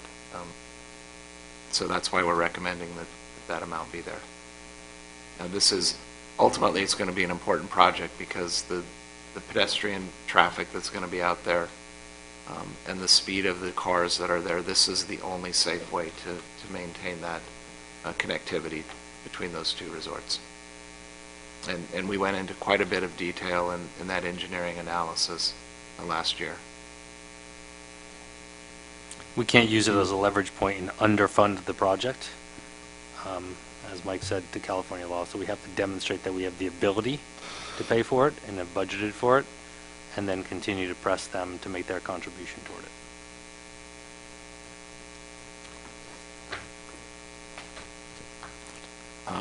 Capital wastewater, a few projects there. Probably the most important one that we're getting ready to start construction is the Palisades lift station repairs. That project is scheduled to start the end of July, and it'll take about 90 days to get that completed. That is a very significant project because it handles approximately 30% of the total volume of wastewater that goes to the wastewater treatment plant. So this is a health safety issue. It's also an environmental issue. And this is the one that we almost lost this last winter, but unrelated. Got it. The other big expenditure is the geothermal water meters. That's something that we're obligated to do both by the cease and desist order from the regional board, but also through the SPA settlement agreement. this $280,000 is projected to finish the two major resorts that don't have meters, Roman Spa and Wilkinson's. Riverside Pond Restoration, that's our local match for about a $4 million grant, a $3 million grant that we got from FEMA. And then the capital projects with special revenue funds. These are primarily related to TDA 3 funds that we secure through NVTA and the TAC. These are probably the most fluid or discretionary funds that the NVTA has. And so there's a gentleman's agreement between the smaller agencies that we take turns utilizing these funds. So every year, every third year, we can expect to receive about $150,000 to $175,000. And these projects are in the queue and kind of ongoing. We had a good meeting this morning with the traffic consultants on the Petrified Forest traffic signal.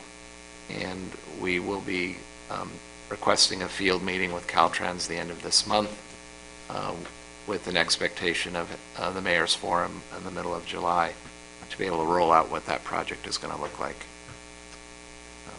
So if there are any questions on those, I'm happy to answer them. All right, let's move on. Great, thank you.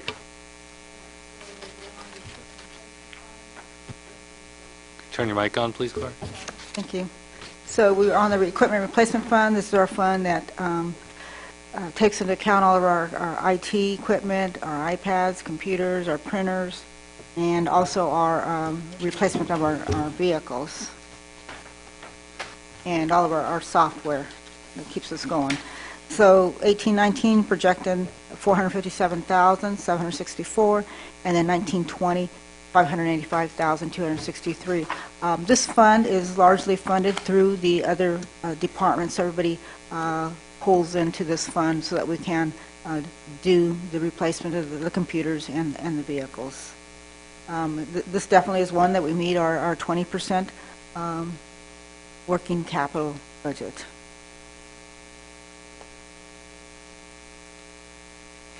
And these are some of the projects I've spoken to you about and how that money is going to be spent.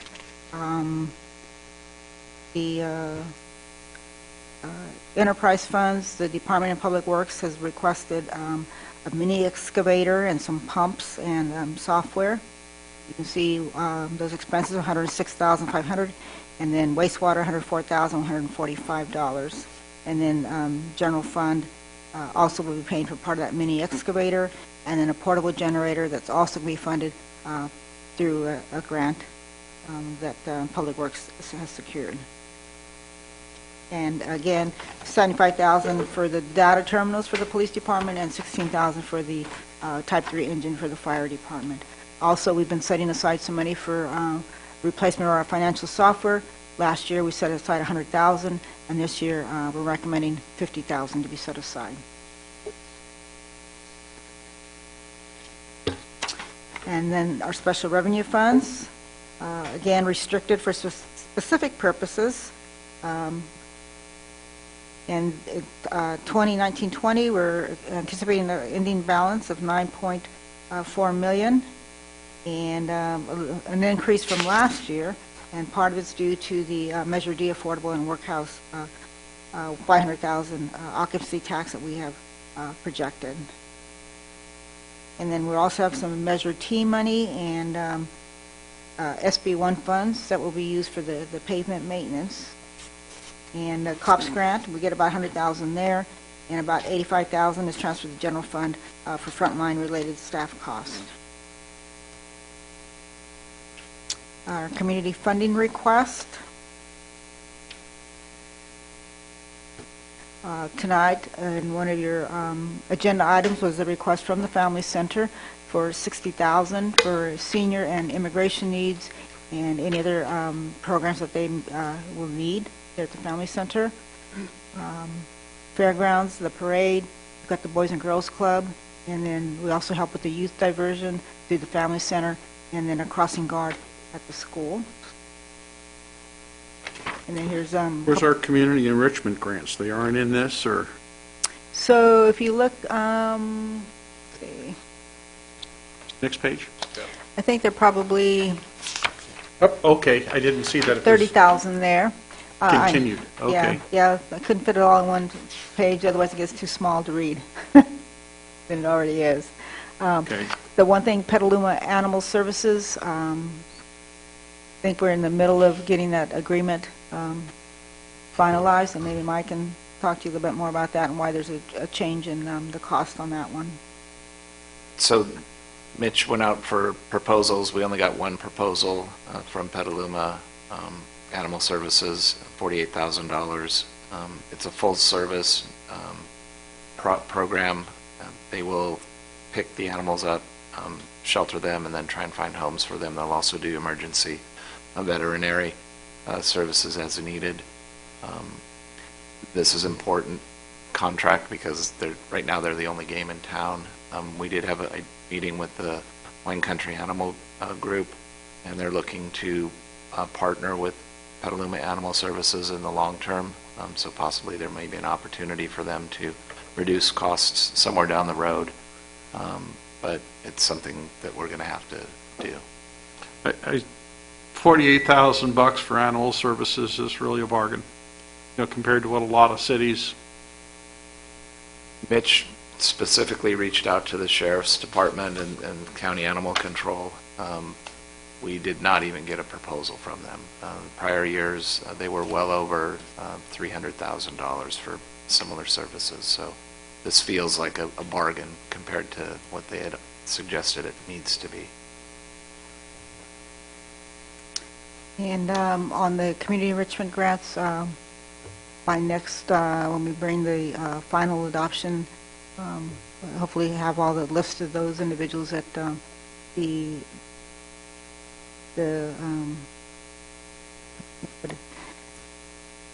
put the group here, the two members of the community group, and what they've decided as to who would get what allocations and how much that is.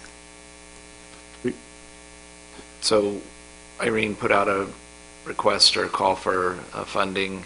We received applications in excess of $110,000 request for funding this year. Last year, the total request for funding was about $48,000, so it was almost twice as much. The committee met this afternoon, and on the 18th, we'll be bringing a recommendation to your council for award of $31,550 worth of contributions to these groups. I think it was a good process. We evaluated all of the applications or the requests, specific attention to youth, seniors, and making sure that those resources are focused on residents of Calistoga. And Iris and Gary can chime in if I missed anything. All right. Anything to chime in, or we'll see your list next time, right? Okay. Yeah, if you don't like it, find someone else to be on the list. Fair enough. Let's continue down the list. All right, here's our total debt for fiscal year 1920. And, our principal payments, $1.1 million, and then our interest payments, $445,000. So a little over, almost $1.6 million in debt service for our water, our wastewater fund, and then our general fund. And the interest rates are anywhere from 2.4 up to 5% on this. We've got the two water. One was for the Mount Washington, and then the most recent one that we did, the certificates of participation in 2018. Our wastewater is the certificates of participation, and then we've got another one with the State California Water Resources Board, and then our general is our debt with West America Bank. Here's what our general fund reserves have looked like from 2010 and what we're estimating 2019, 2020. Council has asked as one of our goals that we have at least a 50% reserve at the end of the fiscal year. We have been able to meet that request since 2014 and anticipating in 2019 and 2020 to also meet the 50% minimum. The difference is capital projects that we're doing this year that is That's bringing it down. been carried over? It's carried over. Okay. And then this pretty much wraps up the 1920 projected fund balances for all our major funds. 5.5 million, general fund, water, 338,000, zero for both water and wastewater capital, and operations for wastewater, 686,000, and equipment replacement fund, a little bit over $500,000, and then special revenues, $9.4 million.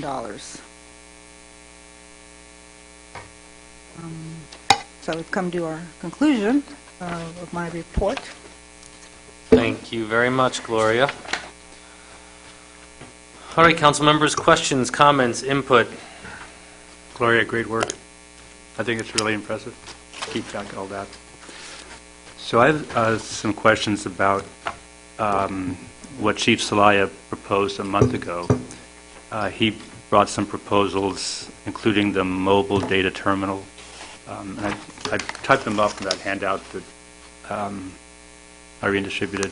Do you have that, Gloria? It's a flyer.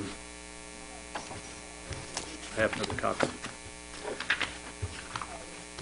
So he asked, he proposed half a dozen things or so. Training volunteers to assist police for 6,000, re-implement the K-9 program, fill 2 corporal positions. Thank you. Replace administrative vehicle and furnish mobile data terminals for patrol cars. And so apparently the last one is included now in the budget. It's covered under the impact fees. Under the projected paid for by the impact fees. Yep. Okay.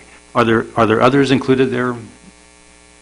Those are the first 5 that I listed that he brought to us. Right, so the 2 corporal positions, I think when we looked at the projection, it's going to be like $14,000.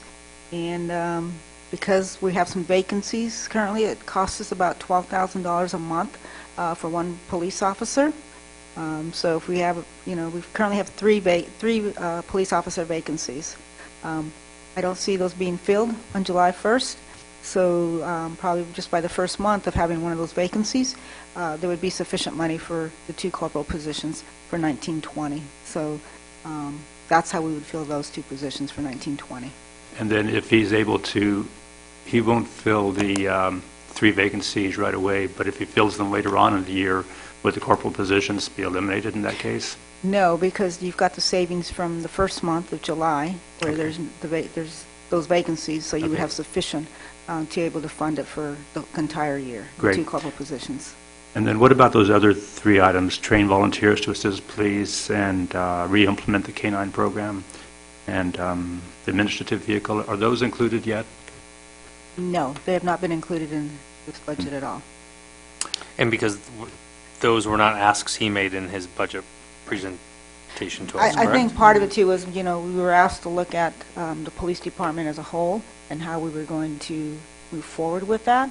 So I think these would be things to be maybe perhaps included in that proposal when we come back with some. Yeah, he impressed me with I'm going to say the gravity of the situation when we have retention problems and recruitment problems. And that has repercussions in, like when the folks talked tonight about the speeding, if we're understaffed, and it's difficult, and it took me a while to understand that, meeting with the chief, why is this speeding such a hard thing to enforce?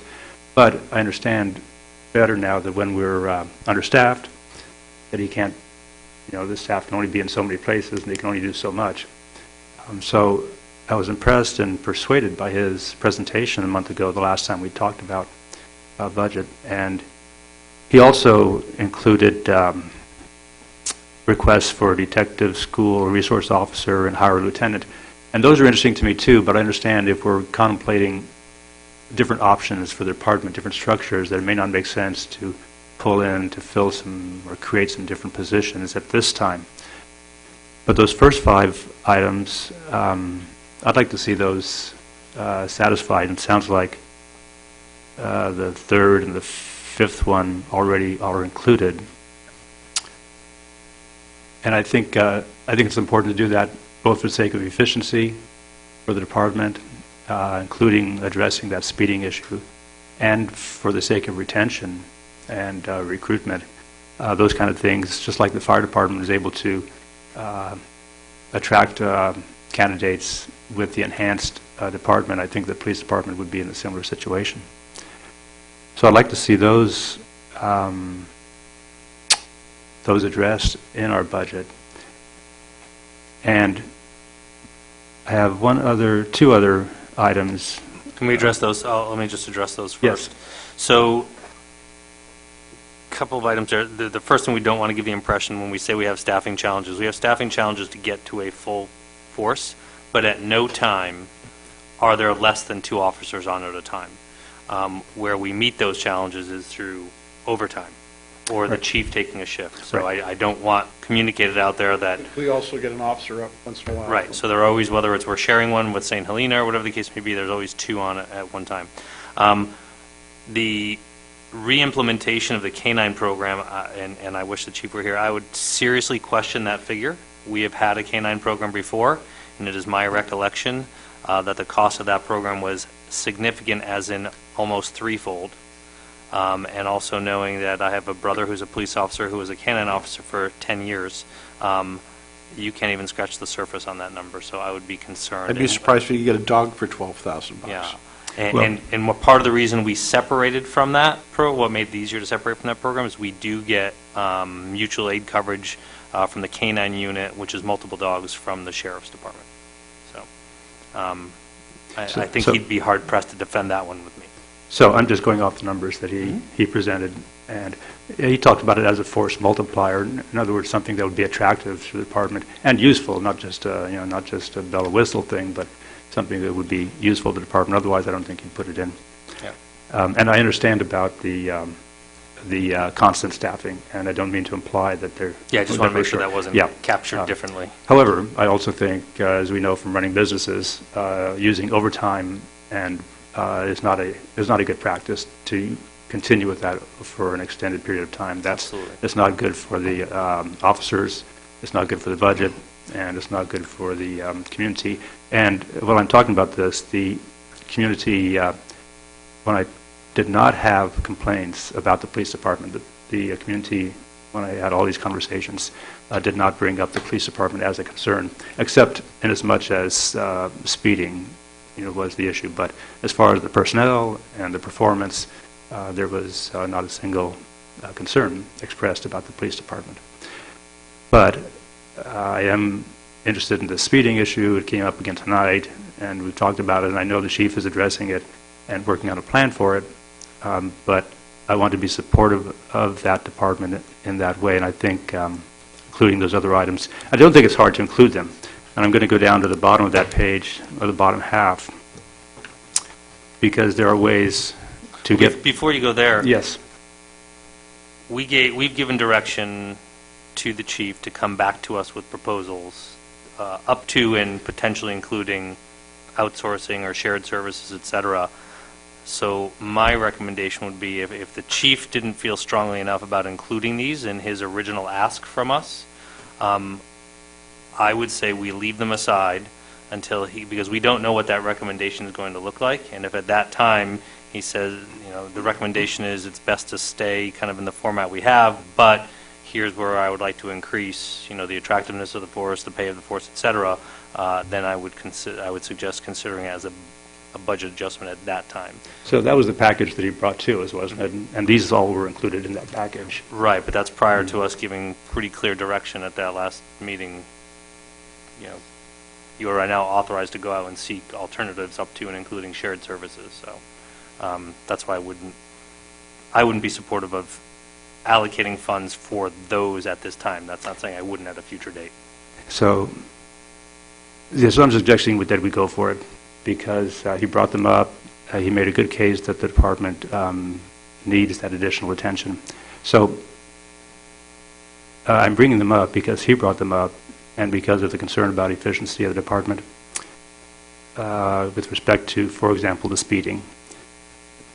I'm going to go again to the bottom half to find ways to pay for that. And I totally appreciate, Chris, I think you brought it up, the tennis court. But that's spending money that we really don't need to spend. The court has some cracks in it, and I'm part of the tennis community, and the courts are fine. So for us to be, for the city to be spending $30,000 when we have other needs, I'll say, I think would be a disservice. I mean, I'd be embarrassed to go out there to the court knowing what I know about other needs in the city to have spent that much on it. And I appreciate that you brought it up in the first place. I know that it was well-intentioned.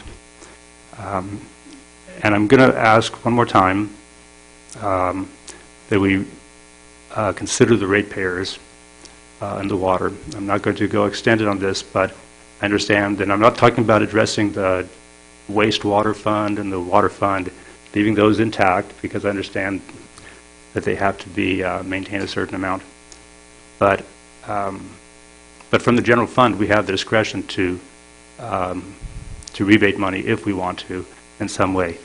And I really can't be supportive of the beautification that's talked about, or even the Oat Hill Mine entryway, because I have in my mind, I have the recollection of so many people I talk to who are concerned or complaining about the water rates, not the rates themselves, but having to pay them, and it hurt. You know, many of them were hurt, and I know there's a rate relief program, but it can't address everybody, and so I'd be hard-pressed to be supportive of the beautification, 100,000 there, or the Oat Hill Mine entryway, which I am happy to be supportive of, but not if we can't be responsive somehow to folks who are saddled with these necessary bills. And finally, back up in the top half again, a relatively small item, which did not come up over and over like the water did, or the traffic, but the shuttle service is important for many people, tourists and locals, and it's used about half and half by the tourists as well as the locals. And it came up mostly in the Mobile Home Park. And I communicated with the Napa Valley Transit folks down there, and for $1,600, he can improve the service for Tuesday, Wednesday, Thursdays during the summertime when it seems to be the most crowded. And it would be, I asked him, what would be a way we could spend some money to improve the service? You know, how much will we have to spend to improve it at the time when it's needed most? And he suggested those months, actually June, July, and August, for those 3 days. And that relatively small amount would improve the service measurably. So, just a quick question on that. So yeah, I've served on the NVTA for 7 years. Yep. Also, through my previous job, was our organization implemented the 7-day-a-week shuttle, the secondary shuttle on the weekends. The figure posted here, I don't know if he was clear enough, because right now the running rate for adding a shuttle or any hour, any service, is $50 per hour. So when you extrapolate this out, so it's a minimum of 5 hours a day, so you're already at $300 a day, times Tuesday, Wednesday, Thursday, times 4 weeks, times 3 months, you're well beyond. Yeah, the email he sent showed those computations, and that's the number. He actually came up with $1,570 or. Okay. And so he showed the per mile computation added to the hourly rate. It was the per mile, the two factors. Okay. I'd have to check that. I mean, there's no, Councilmember Kraus also who serves us, represents us on the NVTA. That might be the cost per week. And that's, No, that was the cost for the 2 months. I can almost promise you that that is not the case. When we went through this whole math exercise, and he may, if that's what he presented to you, I would have to question that figure. Yeah, that's, and the fellow was, let's see, Matt. Matt Wilcox? Yeah, yeah. So he cranked the numbers out. Yeah, I'd have to, that does look more like a per week rate, so I'd want to take that back. Well, it would just be those 3 days, Tuesday, Wednesday, Thursday, for those 2 months. The other challenges that they have, and this just came up at one of our meetings, is they don't have any incremental drivers currently, and they don't have an additional shuttle. So those are other potential risks. I would be the first one to support expanding the shuttle service. It's a tens of thousands of dollar increase, but I'd say let's take that. It's definitely worth taking back, and Councilmember Kraus and I can take it back to the NVTA, to Kate, the executive director, and say, give us a verified figure. Yep. Yeah, and I have that correspondence from Matt Wilcox, and I could share that with you. You could I'm just saying that that's the number he shared. Yeah. I think he needs to redo his math. Yeah. But yes, I'd be supportive of, let's get what that figure is and see if that's even logistically possible on their behalf. But I would be supportive of improving the shuttle service when we know what that figure is. Sorry. So those are my suggestions, that we enhance increase the money that's spent to the police department, which we can do pretty painlessly.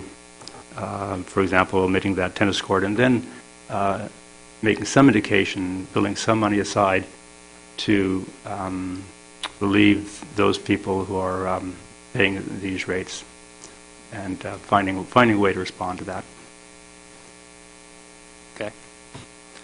Other council members?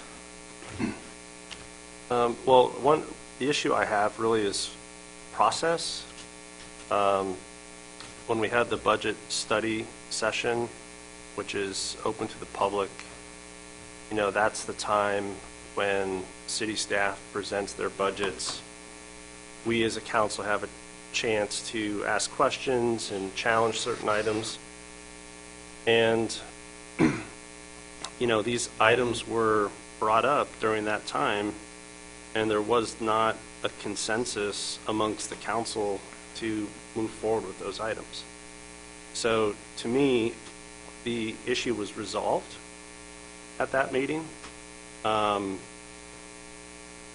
We're here tonight to basically sort of finalize what we've approved. It's not to say that we can't make a change, but I just don't think this is the appropriate time to go through and re-debate this issue. Well, that's why we have multiple readings, right? Because we want to be able to revise it as we get additional input. For example, I didn't have police chief's input until that last meeting a month ago to be able to study it, process it, and so on. Okay. Any other council members? We'll open it to the public. Another comment I would have is regarding these police items. We do have the opportunity to amend the budget if there's something that is pressing or the chief determines to be warranted and brings to us and says, hey, we really should pursue this K-9 program. And that happens. It's happened in the past. And we have the ability and the funds to do that. But I have a problem, especially with him not even here, making the case, the argument himself for these items. And also knowing that we gave clear direction for him to sort of pursue,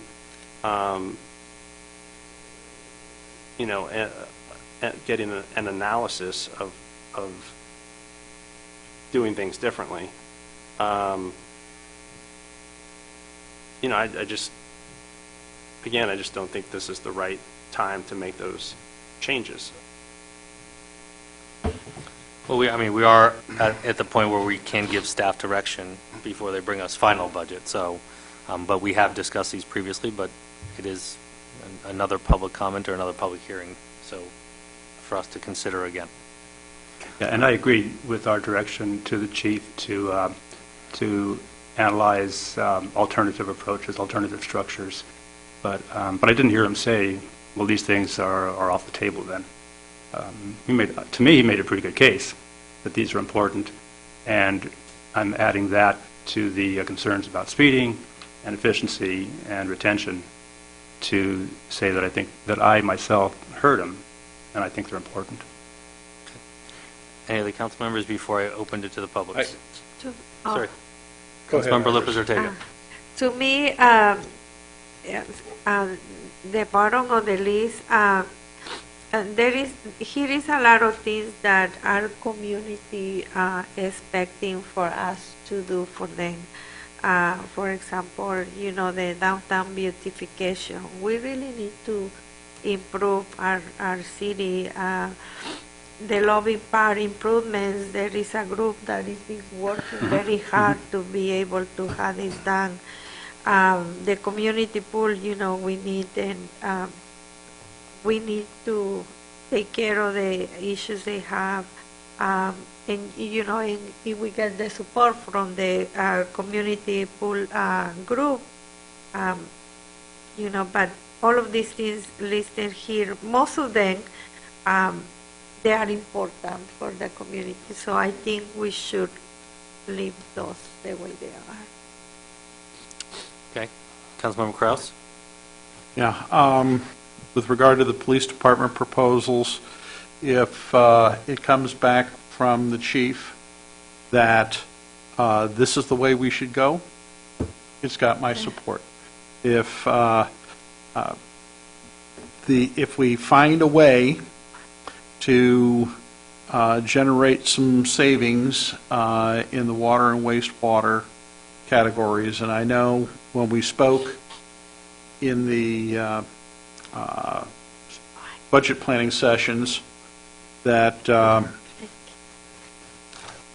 Mike was going to come back with a new approach on how all this was going to come together, particularly along the lines of capital improvements.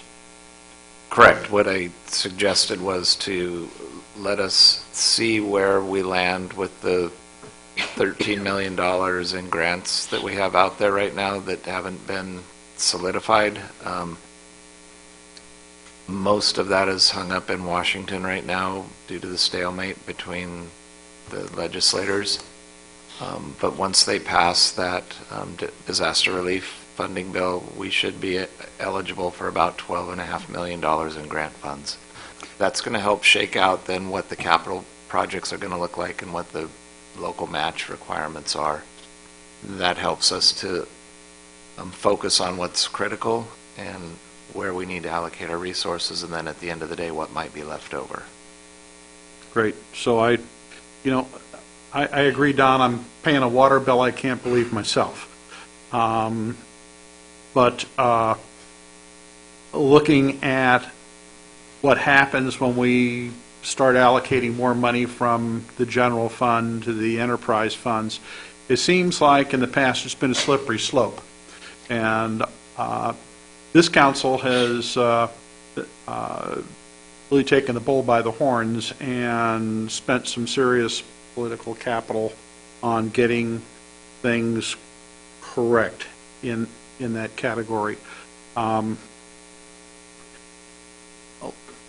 I'll support a rebate when we know that we've got our capital projects covered and that we've got our expenses in hand. We have some increases that we just can't get out of, like the cost of the water coming from Napa and a few other things. But I'm just not ready to.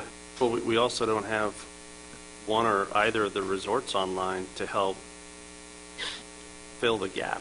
There's a shortfall there, and there's a huge revenue stream that we're waiting for. Once they come online, then that gap will start to close.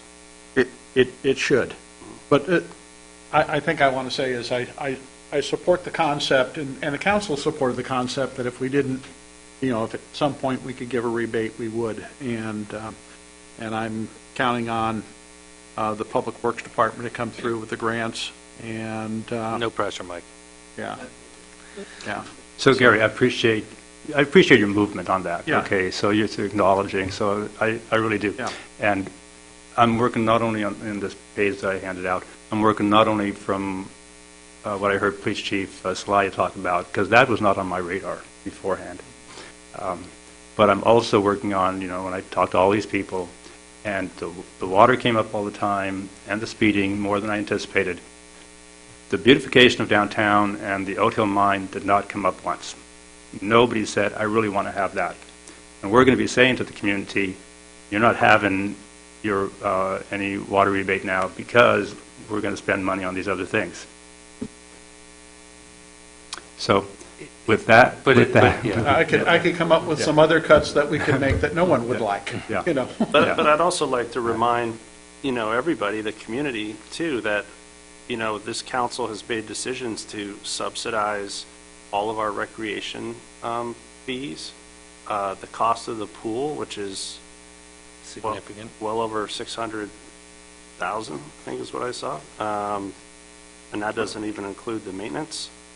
You look at the grant fundings that we give to all the different charities and organizations. I feel like this council does everything it can to be very generous across the board. And we are also trying to reinvest in our town. And a lot of these items that you're proposing to eliminate, people have been waiting a long time to see us to start reinvesting and improving things. And if you don't do the proper repairs maintenance, then things just become more expensive to repair. Tennis courts, for example, water getting in the cracks. And, Yeah, and I think the general fund has also, last fiscal year, how much did we? Well, we're also subsidizing the enterprise fund this year as well. Yeah. Plus the PERS payment goes to defer or to reduce our PERS costs for people who work at the water treatment plant and like that too. So, it's little bits here and there and everything, and it counts up pretty quick. But yeah, and Michael, I'm not proposing to eliminate all these things down on this list here yet, because I'm supportive of just about all of them. I just want to say I am in favor of the rebate program, the whole idea. I mean, I think the council unanimously was in support of that. I just have an issue with the timing. I mean, we just increased the rates very recently, and we're still running at a deficit. We're in the red, and we don't have the resorts online to help close the gap. So I just feel like it's premature. That's all. Okay, if I could open before this gets too late. Anyone in the public wishing to address the budget, questions, comments, concerns, etc., or the proposed budget? All right, I'll close public comment, bring it back to the council. I would have to say as well, I'm supportive, and we've stated we'd be supportive of a rebate program once we are a self-sufficient system operating in the black and no longer needing subsidies, which are still, it's been our goal to get away from those subsidies, and we're still doing it yet again this year. I'll also reiterate, if there are indeed people who are having complications meeting their water bill, we, out of the general fund, set assistance aside that, if I'm not mistaken, Gloria, there's not a line of people requesting that funding at this point, and it's never been fully exhausted, and we increased it for this year, and it's still not being exhausted. You mean the 20,000? 20,000 last year. This year it's 30,000. Right. So this depends on those who are on the CARE program, and that's we're doing the exact amount of what we give as a discount under the CARE program. So no, it hasn't reached the 20,000. It was something that was projected in the study that we had about that much, but not everybody remembers to bring in their PG&E bill at the beginning of the year, so they can get that discount. We also work with people sometimes on payment plans. They can't pay the bill, so we allow them additional month to pay that. Okay. Yeah, and not to prolong it, but I think that to qualify for that relief, I think it's a fairly high bar. That is a fairly low income, I think. When I looked it up, it was, as I recall, to qualify for that CARES program, people could be pay a lot of money and not not have a whole lot of income and still not qualify for that. So it's, it's the right idea and the right intention. But to qualify for that program, one has to be a rather low income situation. But we also gave direction at that time that we would be pretty liberal in our assistance. So even if somebody didn't qualify, very similar to how we used to operate with the recreational programs, if someone didn't qualify for a state-approved assistance and they expressed a need, obviously we're not going to be shutting someone off because they can't afford their water or sewer. So I didn't know about that, and that would be worth publicizing, because there will be a lot of people who don't qualify under the CARES program but are challenged with those invoices. Mm-hmm.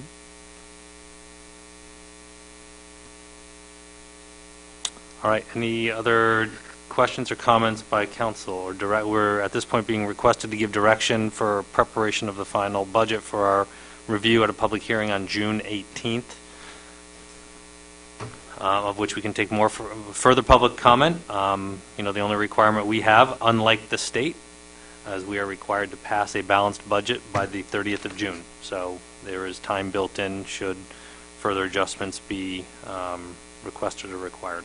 And I think in the interim, Mike, if you could reach out to the police chief and see, because these requests I do recall making to Don, but they were prior to that conversation ended with direction to the city manager, acting city manager, and the chief to go pursue other opportunities as well. My recollection is that they were concurrent, if you will. The chief put out what he calls case studies. So these are basically a work plan on things that he would like to implement. Rest assured that the chief and I work very closely on these things. He and I spoke this afternoon and wanted me to reiterate that these are just that. It's a working document on things that he would like to move forward. I explained to him that many, not all, but some of these things are more ministerial in nature, in that they're a business decision at my level and the chief's level that we can implement without budget adjustments. Certainly, if it's a change in operation or programs, we would advise the council of what we're doing. But like Gloria explained, the corporal positions, that's basically an out-of-class pay, 5% for someone who's in that role, acting as kind of like the shift supervisor. We can do that, once we're confident that the existing appropriations will cover that. The K-9 program, we can have a conversation on that, but I think, Chris, you and I are on the same mindset that it's more than $12,000, because you've got to equip the vehicle, you've got to have the training, you've got to get the extra insurance that goes with it. It is a commitment that we would need to sign on to. It's not just a one-year commitment, it's a multiple-year commitment. Train the volunteers, that's I won't say it's simple to do, but it's something that we can reach out to the community and engage them and affect that similarly to the corporals. The administrative vehicle, if there's a need for that, as Gloria pointed out, we have quite a bit of fund balance in our replacement fund, and should that be a need versus a want, we'll bring back a recommendation to do a budget adjustment for that vehicle. We need to know what it's going to be used for, and are there other vehicles within our fleet, if you will, that could be repurposed for shuttling back and forth down to Napa. We don't need a brand new car to have somebody run down there, twice a month. So those are the things that we'll be looking at. We funded the data terminals, and I think that right there in and of itself is a huge morale booster for his team, and will try and reach new recruits. Don't forget, your council approved the police officer in training position. That's huge. We didn't have that before, and the salary that's tied to that position, I think, was $16.50 or $17 an hour. So that can entice somebody to take on that role for the next 6 months to see if they really want to make that their career. The other two, the detective and the lieutenant, that's a change in the structure and the organization of the department, and that has to wait until we figure out what the department is going to serve. What is the service delivery plan going to look like? And that's what we're charged with doing. Okay. And for my homework, Don, I have a Mhm. meeting tomorrow with Kate Miller, the Executive Director for NVTA, and I'll ask her. And then on top of that, a week from tomorrow, Councilmember Kraus and I have an NVTA board meeting, but I'll ask her to do, between those two meetings, do the homework and give us a qualified figure, and if they are currently able, logistically, both staffing-wise and equipment-wise, to accommodate that. But that is one, the shuttle, I would strongly support if indeed they're capable of executing that. I will, I'll copy you on the emails that I have from Matt. I'll do that tomorrow morning. Okay. And then you can see. Perfect. Yeah. Appreciate that. All right, without any other staff, Mike and Gloria, do you have enough information to go on for budget preparation? I think the only thing that I'm looking for is consensus on the 87,000 for the Vine Trail design coming from the Recreation Fund. So is that an incremental to what they've asked us for? Or is So that it's a swap out? It's a swap out. It's a swap out now. When the project goes to construction, they'll probably be back with an additional request. But until the design is done, there's no construction. And Kate has Understood. expressed that this is a critical path that she needs to fund. And this puts in jeopardy the $6 million grant? Correct. Okay. Council members, are we okay with using recreational funds, appropriate recreational, what's it called, recreational? funds? Cultural and recreational recreation funds fund, to do the impact design fees. work for the Calistoga version, Calistoga element of the Vine Trail? Yes. Yes. So where will it be in Calistoga? Do we know? So it runs, the Vine Trail runs, the Calistoga length runs from Fairway Extension at Lincoln, and then where does our... Well, it'll stop at the Little League Park. But the $6 million stretch... Is from St. Helena to Calistoga. Correct. In total. So our responsibility is to design what's in our jurisdiction, their responsibility is to contribute to design on what's in their jurisdiction. And how much money are we talking about? Well, it's an allocation between St. Helena, Calistoga, and the county for the shortfall in the design. Calistoga and St. Helena are each being asked to contribute $87,000. The county is being asked to contribute, I want to say it was $109,000, because there's proportionately more trail in their jurisdiction. It leverages the existing grant that they have. For $6.1 million.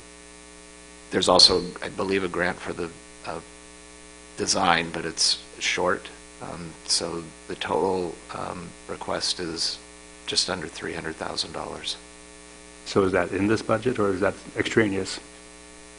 What NVTA has asked for, and I'm recommending, is that we appropriate $87,000 from the Cultural Recreation Impact Fee Fund balance into this proposed budget. It's not in there now, but that's what we're asking, that we get direction to bring back on the 18th. And it's not a general fund expenditure? Correct. Okay. It's coming out of an escrowed fund. And then the increase in community enrichment grants of $1,500. $1,500. Yeah. Okay.